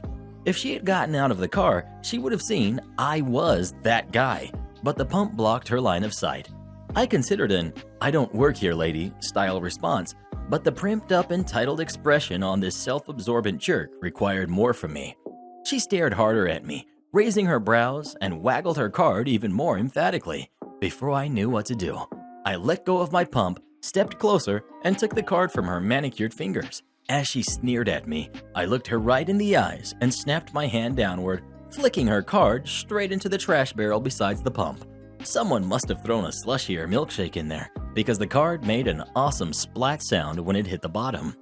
The harpy shrill screech that ensued made the thought of sorting out all of the files on the floor of my car almost worth it. It could have stopped there, and I would have happily driven away with my half-full tank, but it was not over yet. She was screaming at me as I turned away, broiling out the Mercedes in her designer outfit, completely losing her mind. That was when the officer came dashing out of the store. "Excuse me, miss. Are you all right? What's going on here?" "This man assaulted me and stole my card. He threw it in there," she says, pointing a 3-inch long nail at the barrel. "Is that correct, sir?" "Barely. She insisted, and I mean insisted, I take her card. Since I am under no obligation to provide her service with a card, nor did I want it, I disposed of it in the most expedient manner available to me. I replied, gesturing at the wonderful trash receptacle myself. That was a pretty petty thing to do. I think you should get it for her, the officer decreed. The New Jersey jerk was beaming with smug malice at that. I will, under one condition. You detain us both, then go look at the store's parking lot camera. Once you see how we entered the lot, you can decide who goes dumpster diving. He raised a brow at me, but says, fine. He takes our licenses and tells us both to wait there. She's a bit perplexed at first, but her natural entitlement must have convinced her she has to be in the right. It's not long before she began to hiss a handful of pretty vile threats at me. I ignored her and finished filling my tank. My passive smiling confidence must have unnerved her eventually. She crept back into the driver's seat and began talking about lawyers with Shelley. About 20 minutes later, the officer returned. He handed me back my license and told me that I was free to go. Before New Jersey can get a word out, he very sternly rounds on her and said, registration, ma'am. That made cleaning up her mess totally worth it. Am I the jerk for cutting my wife off from assets? Technically, my wife and I are still married. We've been separated for almost a year, but neither of us has filed for divorce yet. Last spring, when lockdown first got bad, both of my adult kids lost their jobs and couldn't make rent, so I offered for them to stay with us until they got back on their feet. This caused a lot of stress for everyone involved. I work 45 to 50 hours a week in a manufacturing job, while my wife has not worked in nearly a decade. This was completely her choice, as she has never liked working. Who does? And she wanted to pursue making income on Etsy and other similar sites. So when my son and daughter came to stay with us, our house became much more crowded than usual.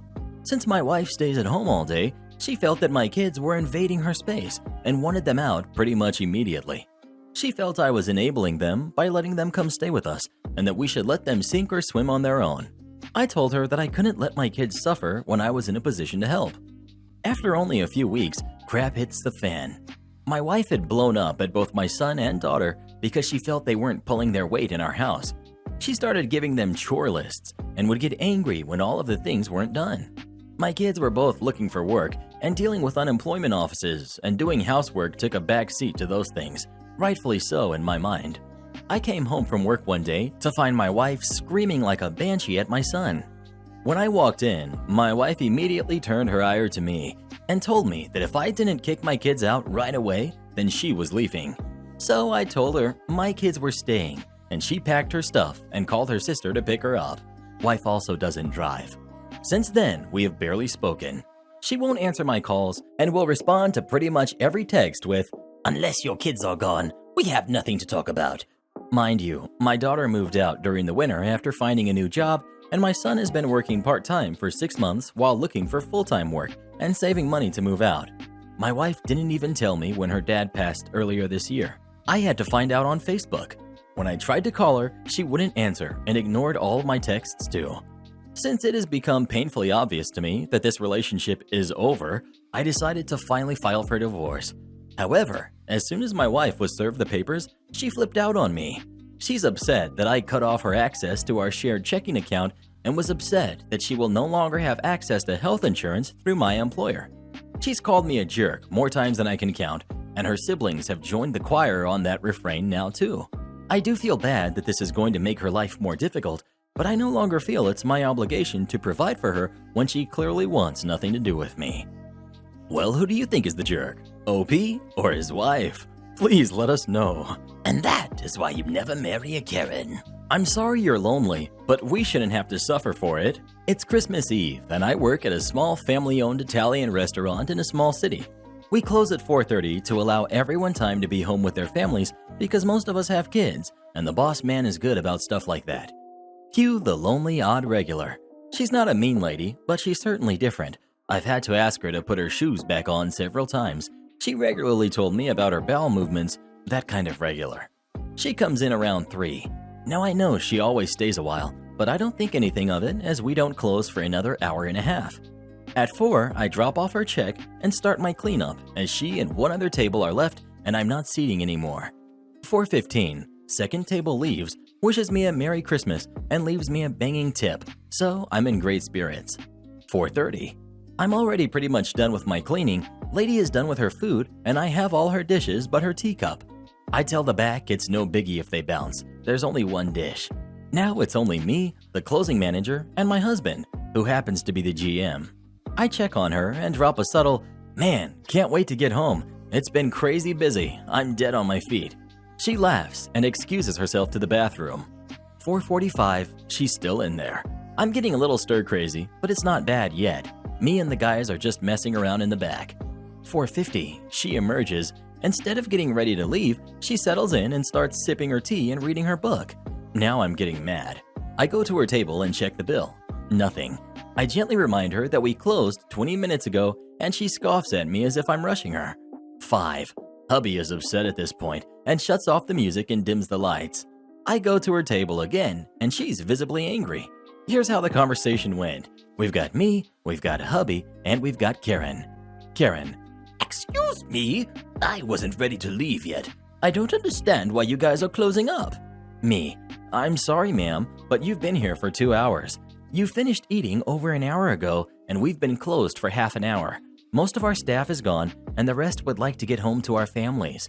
I apologize, but we are officially closed and would appreciate if you settled your tab. This is your job. You're required to stay open until I am ready to leave. I don't care about your stupid family and your plans. What about people like me who don't have anywhere to go? Me: I'm sorry about that. There are other places open though if you'd like. I want to stay here. She's irate now. My husband hears the screaming and rounds the corner, placing himself in between me and the woman who's now screaming and stomping her foot like a petulant child. Hubby: pay your bill and leave now. Who the heck do you think you are? I'm the darn customer, and I can stay as long as I like. Hubby: I'm management, and I'm telling you to leave. Go now. This is BS. I'm in here several times a week, and I've never been kicked out. I'll never come back again. She slams her money down on the table and gets right in my husband's face. I'll have your job for this jerk, and that stupid jerk behind you too. At this point, I'm floored. She's never behaved like this before. She was always off though, so I wasn't totally shocked. I get the holidays can be rough for some, but don't try to ruin mine as well. Hubby, in a shockingly calm voice: after your behavior today, we don't want you back. Gather your things and exit the restaurant before I call the cops. You're no longer welcome in this establishment. She stood there, her mouth hanging open for a solid 30 seconds before she finally understood. You can't do that. I know the owner personally. She didn't. I'm gonna have both of you jerks fired. This is unacceptable. I had went to my area and grabbed my phone. I make sure I'm close enough for her to hear. Me: yes, this is the non-emergency police line, yes? I need a patron removed from our restaurant. No, there's no physical threat, but she's refusing to leave. Karen: forget this. I'm leaving. Just you wait. I'll have your jobs. She proceeds to storm out, accidentally knocking her teacup over with her purse as she leaves. We didn't get home until 6 p.m., but we managed to have a lovely evening. I felt somewhat bad for her because she was alone, but I was happy I'd never have to see her or her nasty toes. That's a whole different story. Again. Am I the jerk for refusing to eat my cousin's cooking after she once tricked me into eating a food she knows I don't like? So, the backstory here is that I don't like cottage cheese. It's not a big deal. I'm not one of those people who always goes on about foods they don't like or hates on others for liking it or anything, but I just happen to not like cottage cheese. This is general knowledge within our family. They're all crazy about cottage cheese, and I always have to remind them to please not serve me any. On this occasion, my cousin wanted to make dinner for everyone at a family gathering. She said she had a new recipe for lasagna that she wanted to try out. While she was cooking, I asked her if she needed any help in the kitchen. She said that she didn't want my help or for me to be in the kitchen at all because the recipe was a family secret from her husband's side of the family. I did notice that she let our other cousin help out despite saying this, but I didn't really think anything of it at the time. So she makes her lasagna, we eat it, and after dinner, she asks me specifically how I had liked the lasagna. I said it was delicious. She got this smug look on her face and shouted, Ha! It had cottage cheese in it, and you ate it! I was confused and asked her what she was talking about. She said that she had subbed out the ricotta cheese for cottage cheese and that I hadn't even noticed. I now start thinking about how she kicked me out of the kitchen and asked if that was why she wouldn't let me help in the kitchen, and she said, Yes, I know you don't like cottage cheese, and I wanted you to eat some, so I didn't want you to know what was in the lasagna. I told her that was really rude and crappy, and that she basically lied to me about what was in my food. She said it didn't matter what was in it because I liked it. I said that I would have still tried it even if I had known there was cottage cheese. It's a common thing to put in lasagna instead of ricotta, and it's just that I don't like eating cottage cheese straight up by itself. It's fine as an ingredient, so it was extra crappy to lie. She just doubled down that it was funny that she got me to eat cottage cheese and that I liked it. So that was several years ago. Since then, whenever there's a potluck or we get together for holidays or whatever, I won't touch anything that cousin made. I just don't trust her anymore. I'll never know if she put something random in the food to mess with me or as a joke. And honestly, I'm still just generally upset on principle that she tricked me in the first place. Yes, even if the lasagna was good. She recently called me out on this and said I'm being a jerk about it now because the lasagna incident was years ago. Am I the jerk? Edit. I don't make a big deal or say anything about not taking her food, just that I don't serve myself anything that I see her bring to the party. Well, who do you think is the jerk? OP or her cousin? Please let us know. I don't blame you one bit. Tricking people about what's in their food is never funny and can even be very dangerous. No, Karen, I won't let you take my steak. So last year was my mom's 60th birthday. With lockdown, we couldn't do a big party, but instead I did a socially distanced meal for her, my dad, and me. She wanted a steak dinner with all the trimmings. I went down to the supermarket a few days beforehand. Said supermarket has these specialty cut steaks in vacuum packs and a deal of 3 for 10 pounds. I was choosing steaks and noticed a woman close by doing the same and picking up several. I took my 3, put them in the trolley, and moved on. I moved on, got the remainder of my list, even thought of getting wine. I moved away from my trolley while choosing. When I turned back, that customer from before was leaning over my trolley. Me. Hi, this is my trolley. Her. Oh, I know. I'm just taking one of your steaks. Me. Why? I chose those. You were over there too. I saw you pick some up. Right, but I got 14 and I need one more. Me. I have 3. You're not taking one of mine. I deliberately pulled my trolley away from her at this point. Her. You have to. I need it for the multi-deal. Me. And I need it to feed 3 people. No. Her, red in the face by now. I'll go get a manager then. Go ahead. She runs off and I finish choosing my wine. 5 minutes later, I'm waiting to get checked out when the lady comes over with a manager.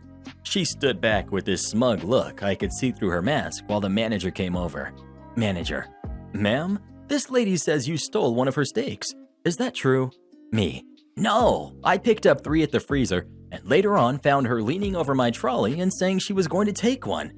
She said she needs it for the multi-deal. The manager sighed. I knew it. She does this. I'm sorry to trouble you. Enjoy your day. Me. You too. Good luck with her. The manager sighed again and walked away. As I checked out, I saw him guiding her away from the till points. A few minutes later, I heard a "Security to the meat aisle" announcement as I was leaving. The steaks were lovely, but not worth stealing from someone else's trolley. Am I the jerk for kicking out my pregnant sister? I am absolutely furious about this right now. My sister is 19 and 4 months pregnant. Father bailed and kicked her out of his place as soon as she told him, and my parents live on the other side of the country. She goes to school here in our state, so she doesn't want to move back to our tiny little town. Since she didn't have a place to stay, my wife and I offered to let her live with us until after the baby got here. It wasn't ideal, but we have the room and the money to let it happen. First thing I told my sister when she came here was, whatever you need, tell me and I'll help you. First thing I told her, because I didn't want her worrying about things for the baby or food. We still have all of our baby furniture and toys and clothes from when our son was born in our garage and in good condition. It's barely been over 2 months, and on the first week, my wife was complaining because she couldn't find her earrings. Didn't think anything. Stuff like that is easy to lose sometimes. But then it started to add up. First her earrings, then one of my watches, a necklace, a pair of new shoes that we bought for our son, some of my wife's jewelry, my class ring. All this stuff was going missing, and it didn't click for me until I noticed a few missing $20 bills from my wallet. At first, I thought maybe it was my son, but honestly, the kid's 7 and still too honest. He cried once after he took an extra donut from the table and confessed immediately, so I doubted he was the culprit. I confronted my sister, and it took a lot of grilling before she fessed up. Her defense was she just wanted to make a little extra cash on the side for the baby. I was so furious with her. After telling her to come to me for anything she needs with the baby, she resorted to going behind my back and stealing from my family. I explained just how wrong she was to do this after she's had a roof over her head, food, and being told to come to us with whatever she needs help with. She apologized many times, but I told her she was going to have to pack her bags and leave. I'll give her 2 weeks to find a new place, but she better be gone by then. This just upset my sister more. She begged me to give her a second chance, but I feel like the trust has been broken. She wanted to stay here to continue school, and she'll have to find a way to support herself. If she can't, then she can move back with our parents. Speaking of parents, they've been on top of me for the last few days over this, and I can't just kick her out when she has a child on the way. I've explained what she was doing, however. They still think that I'm wrong and I need to give her another chance. The issue is, how will I know she won't be more sneaky about it? It's just not a risk I'm willing to take, and my wife is just as upset about this as I am. This hasn't stopped my parents from berating me all the time over our choice, and now I'm not sure if I'm being the jerk or if I should give her another chance. Well, what would you do in this situation? Would you give your sister another chance or not? Please let us know. I'd call the police on her, to be honest. My brother is so entitled, he almost made me homeless. In 2016, my brother had an unexpected divorce and filed for bankruptcy, although he left his house out of it. It shouldn't have come as too much of a surprise though, since the reason she left was because he had cheated on her when she was pregnant with their second kid, and although she tried a while longer, she understandably couldn't get past it. My mom paid for his bankruptcy and gave him at least $1,000 a month to help him make ends meet. This was the equivalent of his house payment. I know the amount is correct because my mom has bad eyesight, and my husband and I have to help her manage her finances so we could see exactly how much she was giving him. I never said a word because it's her money to do with as she wishes. I should add some backstory too to show his history of entitlement. My mom received a $100,000 bonus when she retired, and he told her he was starting a business and needed $20,000. So although he had no business plan, etc., she gave it to him and he bought a truck. That was the extent of the business. He also helped her renovate her house with the remaining money, and that consisted of literally gutting it, taking up the flooring so it was only a concrete slab, ripping out her entire kitchen, taking down walls, etc. He even rented a backhoe to dig a koi pond that remained a big hole in her yard. He's known to start projects and never finish them, and this was another example. Of course, the money ran out, and she had to live like that for several years until she finally just let it go into foreclosure. She has co-signed so many car and personal loans for him, and he has often walked away from those too, leaving her to pay off the debt. In comparison, my mom co-signed my first car loan, and that is the only thing ever, and I didn't ask for or receive any of her bonus money. She used to live with him and his family and cooked, cleaned, and kept the kids, and he still charged her to store stuff in the 800 square foot storage building in the backyard. He's supposed to be paying her $300 a month to pay her back for all the money she gave him after his divorce, but he refuses because he said she might give it to her granddaughter. And what if she does? Anyway, in 2017, my brother asked me and my family to move from out of state to become roommates with him to allow him to get back on his feet. And it would allow me to save more money too, to reach my financial goal of getting into real estate investing.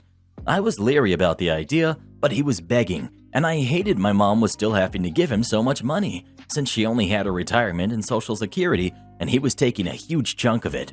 The house was a reno, because true to form, he had started various projects that had never been finished, and he had never done any repairs. For example, his 2-year-old daughter had accidentally locked herself in her room, so instead of taking off the doorknob, he kicked the door in and broke the frame, so it was still like that.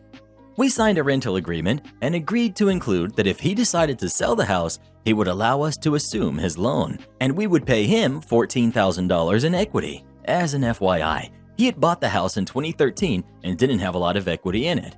In 2018, and 9 months into the lease, he lost his job and decided to move out of town to be with his girlfriend, now wife, who owned her own house. He didn't have the funds to fix up his house and wanted to be rid of it, so he agreed that we could assume his loan. We weren't anticipating it to happen quite so soon, and I asked if we could wait until 2019 to allow us some time to raise my husband's credit score, and I also wanted to be on my job for 2 years. He agreed, and we paid him the $14,000. We had another contract that outlined our agreement, which included that we were responsible for everything regarding the house, all major and minor repairs, upkeep, etc. We would pay the closing costs, and that we were also going to begin the reno, because it was depressing to continue to live in a house in such need of repair. We completed the entire reno that included all new flooring, entire interior repainted, entire new kitchen, cabinets, backsplash, quartz counters, appliances, etc. New exterior doors, lighting, the works. We viewed this as our first real estate investment, and I had no reason not to trust my own brother. This was a fantastic opportunity for us because the reno and assumption meant we would have a good bit of equity in the home, and this was basically part of our retirement plan. Side note, my brother is 9 years younger than I am, in good health, started his own business after he lost his job, and his business is low overhead and did $272,000 last year, and his wife is a teacher. I am middle-aged, my husband is a senior, and he had a stroke 10 years ago after 2 years of marriage that left him paralyzed on his left side and is in a wheelchair with DVT and blood flow issues, and I'm also raising 3 grandchildren. This home really is literally our main retirement plan. So anyway, we got started on the assumption paperwork the end of 2019 as soon as I had 2 years on my job, and we were almost finished with it when lockdown struck. I happened to be changing jobs too, a dream position that fell in my lap, and it was going to pay $13,000 more a year. And so it came out that I was changing jobs and the bank stopped the process. My brother was irritated, but seemed to understand. My job is in the tourism industry, so it was one of the first and hardest hit industries. His business has thrived during lockdown, and my new job cut my hours way back. He agreed to wait a bit longer to start the process again, but as soon as we got the paperwork the second time, I was furloughed for the winter. I should add that we had to submit our lease purchase agreement with the assumption paperwork, but since he lives out of town, he asked me to sign his name, and it is now expired, so we are not currently under an official agreement.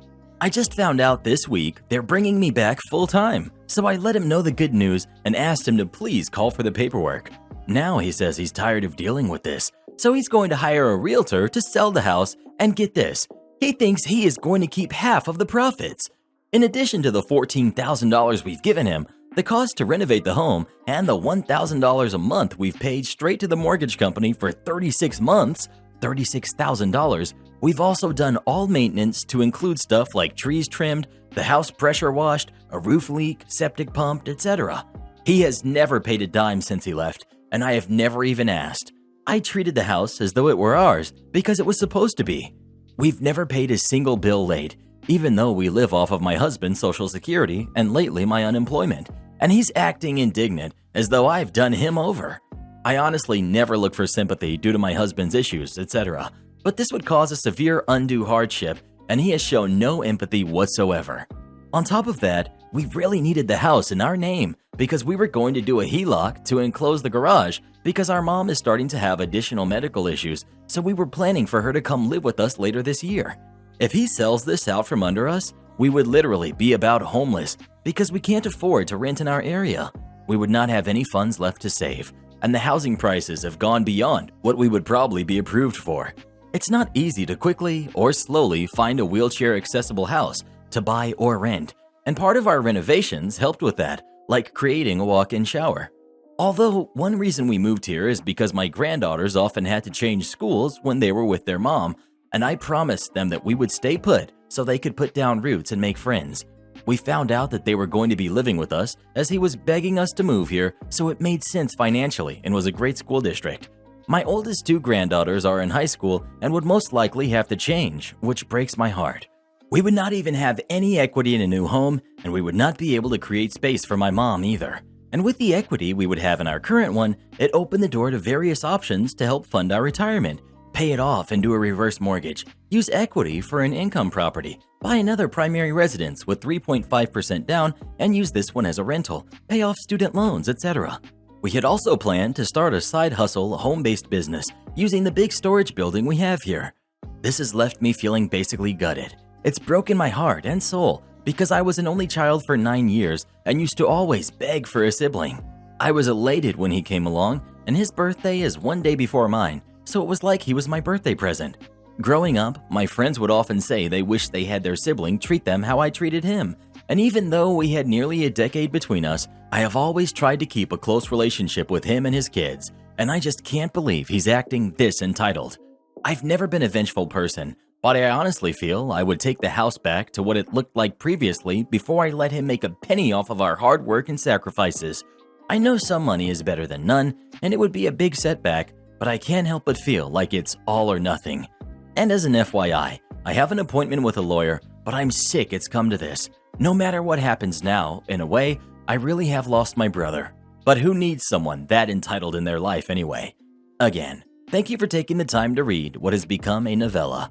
Please put good thoughts into the universe that he will have a change of heart and stick to our original agreement. I must check for any place a person can hide during a fire drill? Okay. I worked in a building where I was a fire marshal. No extra money and a small amount of extra work, but someone has to do it. I was also first aider and somehow got landed with arranging the Christmas night out, so maybe the building manager saw me as an easy mark. The only advantage that I had was during a drill or real event, I had absolute power. Anyone not following an evacuation order swiftly was called up for disciplinary action. We had random drills, about 12 per year. My job was to ensure that the building was clear, basically pop my head in each office space, toilets, kitchens, etc., and see that nobody was there and then take a register outside. 5 minutes tops. Anyone booked into the building that was not registered by me was in trouble. The drills were sprung on me, as well as the building manager had the fire alarm keys, and it made a more realistic test. The building manager was a jerk. He wielded his small amount of power as much as he could and loved to report people for tiny infractions.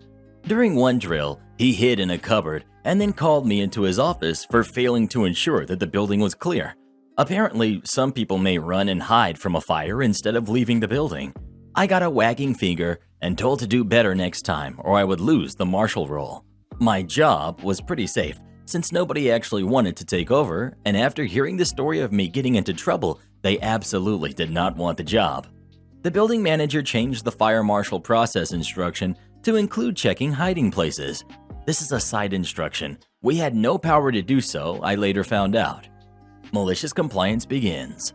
The alarm went off, the first after my failure to check cupboards. Everyone left, crossed the road, and stood in the assembly point in. And this is very important, the rain and wind. I searched the top floor very carefully, opening up large cupboards, opening up boxes large enough to hide a person, looking under each desk in case someone was hiding. First floor, ditto. UK, so our first floor is US second and our ground is US first. By now, people were cold and wet and unhappy, but building manager refused to let them enter. He knew that it was coming, so he was well prepared for the weather. Most people had light clothing on as the car park stood next to the building. They don't bother with coats and the 20-foot trip from the car to the building. Ground floor, checked everywhere, and finally the basement where the boiler lives and is a general dumping ground for old files and junk. That took ages, but I was thorough, very thorough, and slow. I left the building, took the register, and a mass of sudden people headed back into the building. I was massively unpopular until I showed them the PL that said I had to check all spaces that someone could hide in. They knew what happened at the last test and directed all of the anger at the building manager. It was the equivalent of the angry villagers turning up at Castle Frankenstein with torches and pitchforks. People were furious at him. One of the office staff was a union rep and reported him to the site safety officer, who went ballistic at him, telling me to remain in a potentially burning building longer than necessary, and a number of people went home to get dry clothes and the company had to give them special leave to do so or else the union would have to get involved. He got crap from all sides: workers, union, management, and site safety officer. Most of the time, nothing gets done when it's just you complaining, but it really gets done when the correct people are inconvenienced. Make sure you know what I'm working on before letting me go. I was working for a logistics company several years ago. They went through a merger and wound up shutting our office down. They presented it to us like they were doing us a favor and expected me to pick up and move states to keep working with them. That obviously wasn't in the cards, so what happened next was a bit of fun. When we got the email talking about the merger, I had my reservations. When we got a second email indicating that the company president, VP, head of sales, and an HR supervisor were all coming down to meet our 8-person office, I clearly saw the writing on the wall. You don't send that type of firepower if something great is happening. The day of the meeting comes up, and they told us that due to the merger, they were shutting down our office, but we could go to any of the other offices they or the new company had. I wasn't 100% not going to move, but I wanted to know my options. To say they weren't prepared for this meeting is an understatement. I asked them several questions that were critical to me making a decision on my future within the next 5 days. 1. Will you pay my moving expenses? 2. Will you pay to break my lease? Which was March, and I renewed my lease in February. 3. Will you pay cost of living adjustments if average costs are higher where I go? The answer to all 3 initially was, we don't know, we'll have to get back to you. This was on a Friday, and they told me by the end of the day I would have my answers. Shockingly enough, come Monday, I did not have these answers. I told this to my local manager, and he hopped on the phone. About 30 minutes later, I get my answers. No, no, and no. While I had expected these answers, I could tell they did not expect my next question. By the merger, I had just gone over 3 years with the company. I asked them what the severance package looked like. One more time, I was told, we don't know, we will have to get back to you. A couple of hours later, they offered me 1 month's salary, not factoring in my commissions, which had exceeded my salary. Not only did they offer me scraps, they wanted me to sign a new non-compete with all sorts of new teeth. Needless to say, I told them no thanks to all of it. This made them mad, and then they told me that I could turn in my stuff and would be paid for the next 2 weeks. What they didn't know or ask is what I was working on. In the business, it's typically very easy to pick up the ball for someone else. Unknown to them, I was working on an incredibly complicated project, moving a portable air traffic control tower from Jacksonville to Puerto Rico. This is also a government project since it's involving airports, so all of the T's needed to be crossed along with all of the I's dotted. To get this down to PR, we put it on a barge. This thing was basically a massive camper converted with a pop-up tower and all sorts of electronics if you're trying to imagine it, oversized and needing permits to move. I honestly can't tell you what happened from this point. I never found out. All I can do is sit around from time to time and chuckle about whoever tried to pick up my slack stepped into a hornet's nest, the likes of which I couldn't have set up had I planned and tried. They let me go on the spot since they didn't want me harvesting info to poach customers and start my own gig. What they didn't know is that I knew all of this was coming and had already printed out everything I needed several days before. Had they asked me to see this thing through, I probably would have. Am I the jerk for walking away when my friends joked about fairy rings? For people who don't know what fairy rings are, they're rings, usually made out of mushrooms, in fields. There's folklore attached to them that says if a human steps into one, the fairies will take them away. I know this is not real, but I grew up with a very superstitious grandmother who would tell me this stuff all the time. As a kid, if she saw me walking towards one, she would literally yell for me to stop and change direction. As an adult, again, I know they are not real, but that doesn't mean I'm about to start walking through fairy rings willy-nilly. I live with my boyfriend and 2 friends, a couple, and we arranged to meet another couple for a hike. They tease me a lot for being superstitious, as there have been a few times that that's come up. We were hiking, and I saw a fairy ring directly ahead. Again, I know they aren't real, but I just tilted a little to the left, so I went around. No one noticed. Then, a few minutes later, there was another, and again, I went around. This then happened a 3rd time. At that point, my friend asked why I kept swerving away from the group. I was like, huh? Didn't notice. But boyfriend realized and burst out laughing, telling them what I'm doing. They started laughing and joking, and then began jumping in and out of the ring and stomping and kicking the mushrooms while teasing me about it. They were loud enough that a few people nearby were looking over, and they looked like total jerks. I told them to stop, but they didn't. I then started walking. We were on our way back, so I just kept going. They caught up with me a few minutes later, and 3 out of the 5 people I was with said I was being a prat and overreacting, making them feel bad and ruining a nice day out. I said that acting like jerks in public wasn't my idea of a good time, and they said I was being a jerk. The other two said the joke's over, let's just head back, and things went back to normal-ish. However, once we were back, my boyfriend rounded on me and echoed his earlier sentiments. He was one of the people who gave me crap, saying that I embarrassed him and was acting crappy over a joke, and I'm being overly superstitious and need to chill. I said he was being a jerk then, and he's being one now, and I'm sick of them teasing me, and they should have known when I wasn't laughing along that I didn't find it funny. He said they aren't mind readers, and I can't expect them to just know I don't find things funny, and I owe him and the others an apology for getting upset over a joke about something I take too seriously anyway. Am I the jerk? Well, who do you agree with? OP or her boyfriend? Please let us know. Boss got mad at me for wasting time organizing. How I realized my job wastes more money than I make. I spent a ridiculous amount of time looking for pins, important keys, and work essentials yesterday. In fact, that's every day for the last year. Spent the last 15 minutes of work yesterday organizing our two main, only drawers that were cramped with things from over the year and making sure daily essentials were easily accessible. Came into work today, typical day. Things got super slow, so I continued my organizing efforts. Found hundreds of dollars in equipment that had been forgotten over the years, but mostly trash I discarded. Took about an hour in between pausing to take care of immediate things.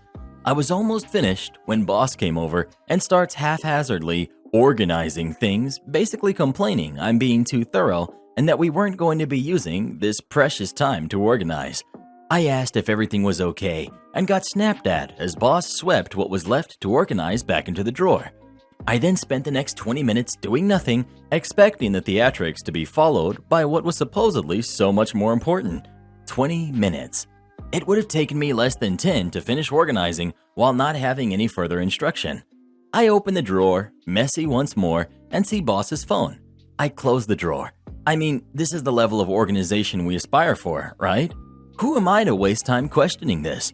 Boss eventually gives me a sheet to check inventories with. I haven't been trained on this particular task.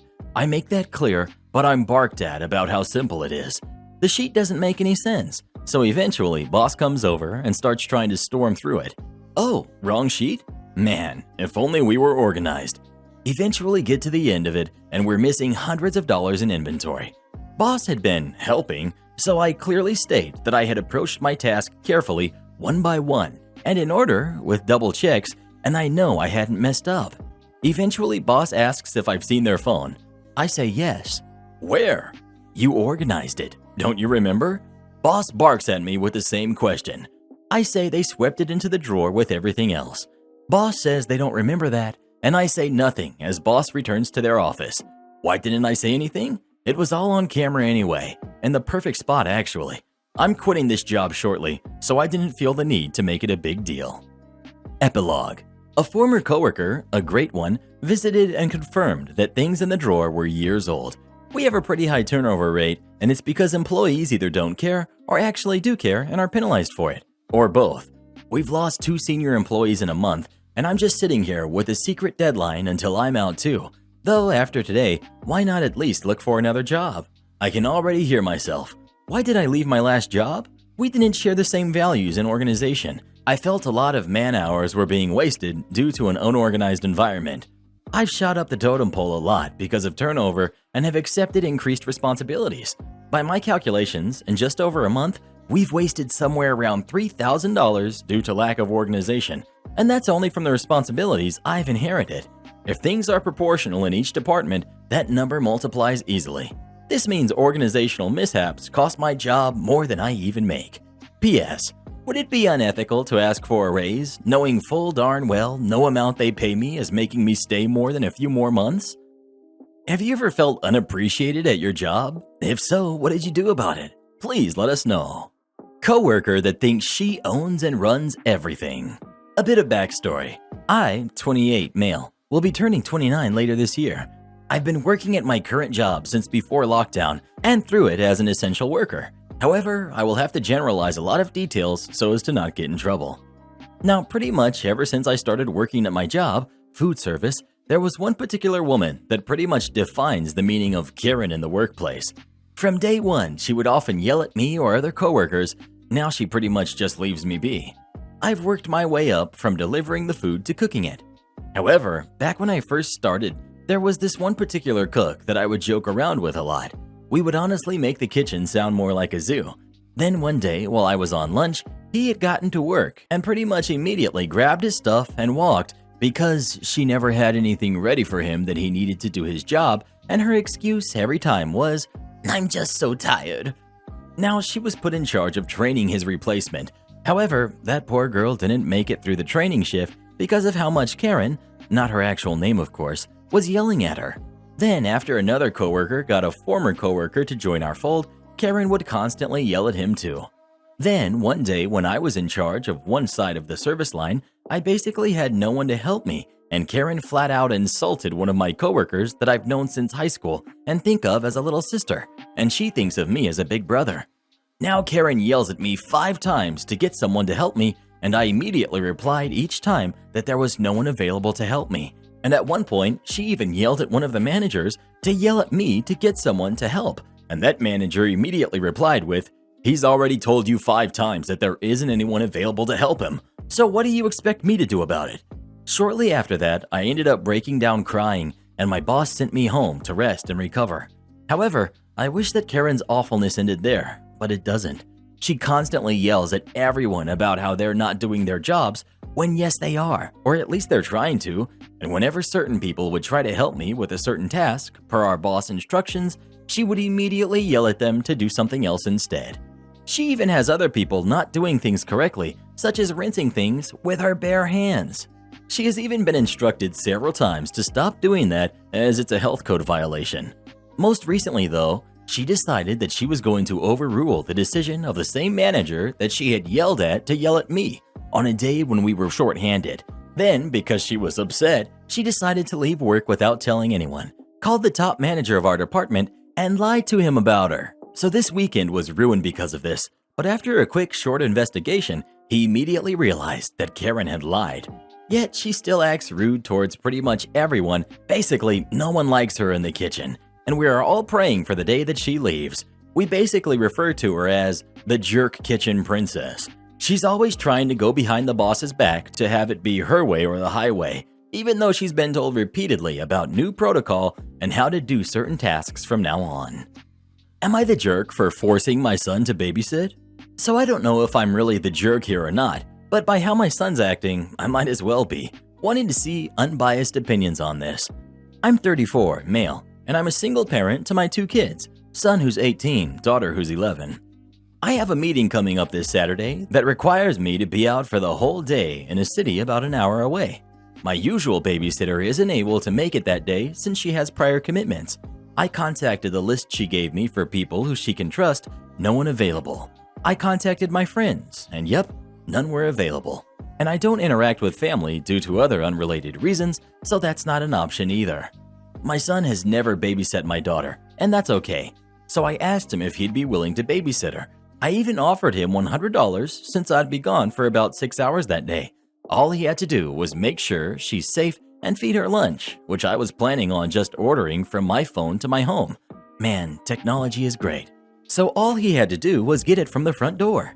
He refused. I thought it was a pretty solid deal, but I guess not.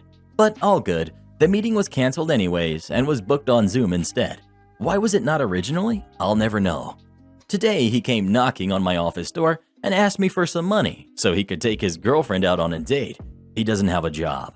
I thought to myself that it's been a while since I had a day for myself. Maybe I'll go fishing. So I offered the same exact deal, $100 to look after his sister for the day. Otherwise, no money. He started tripping out, saying, That's not fair to me. You're a horrible parent. This is parentification. She's not my responsibility. So on and so forth. So I said, well, if you want money to take your girlfriend out, that's how it's going to be. He reluctantly accepted, but has been since audibly complaining to his friends online. My daughter asked me why he doesn't like her, which broke my heart. Her room is next to my office, so she probably heard everything. At this point, I may just take her out on Saturday, make it a nice father-daughter day, since my son is being such a drama llama currently. Am I the jerk? Well, who do you think is the jerk? OP or his son? Please let us know. I hope you kick that boy out of your house soon. I can't imagine living with someone so entitled. Support our channel by joining as a member today, and we'll give you a shout out in our next video. Or come watch this video next. You won't believe what Karen does in that one.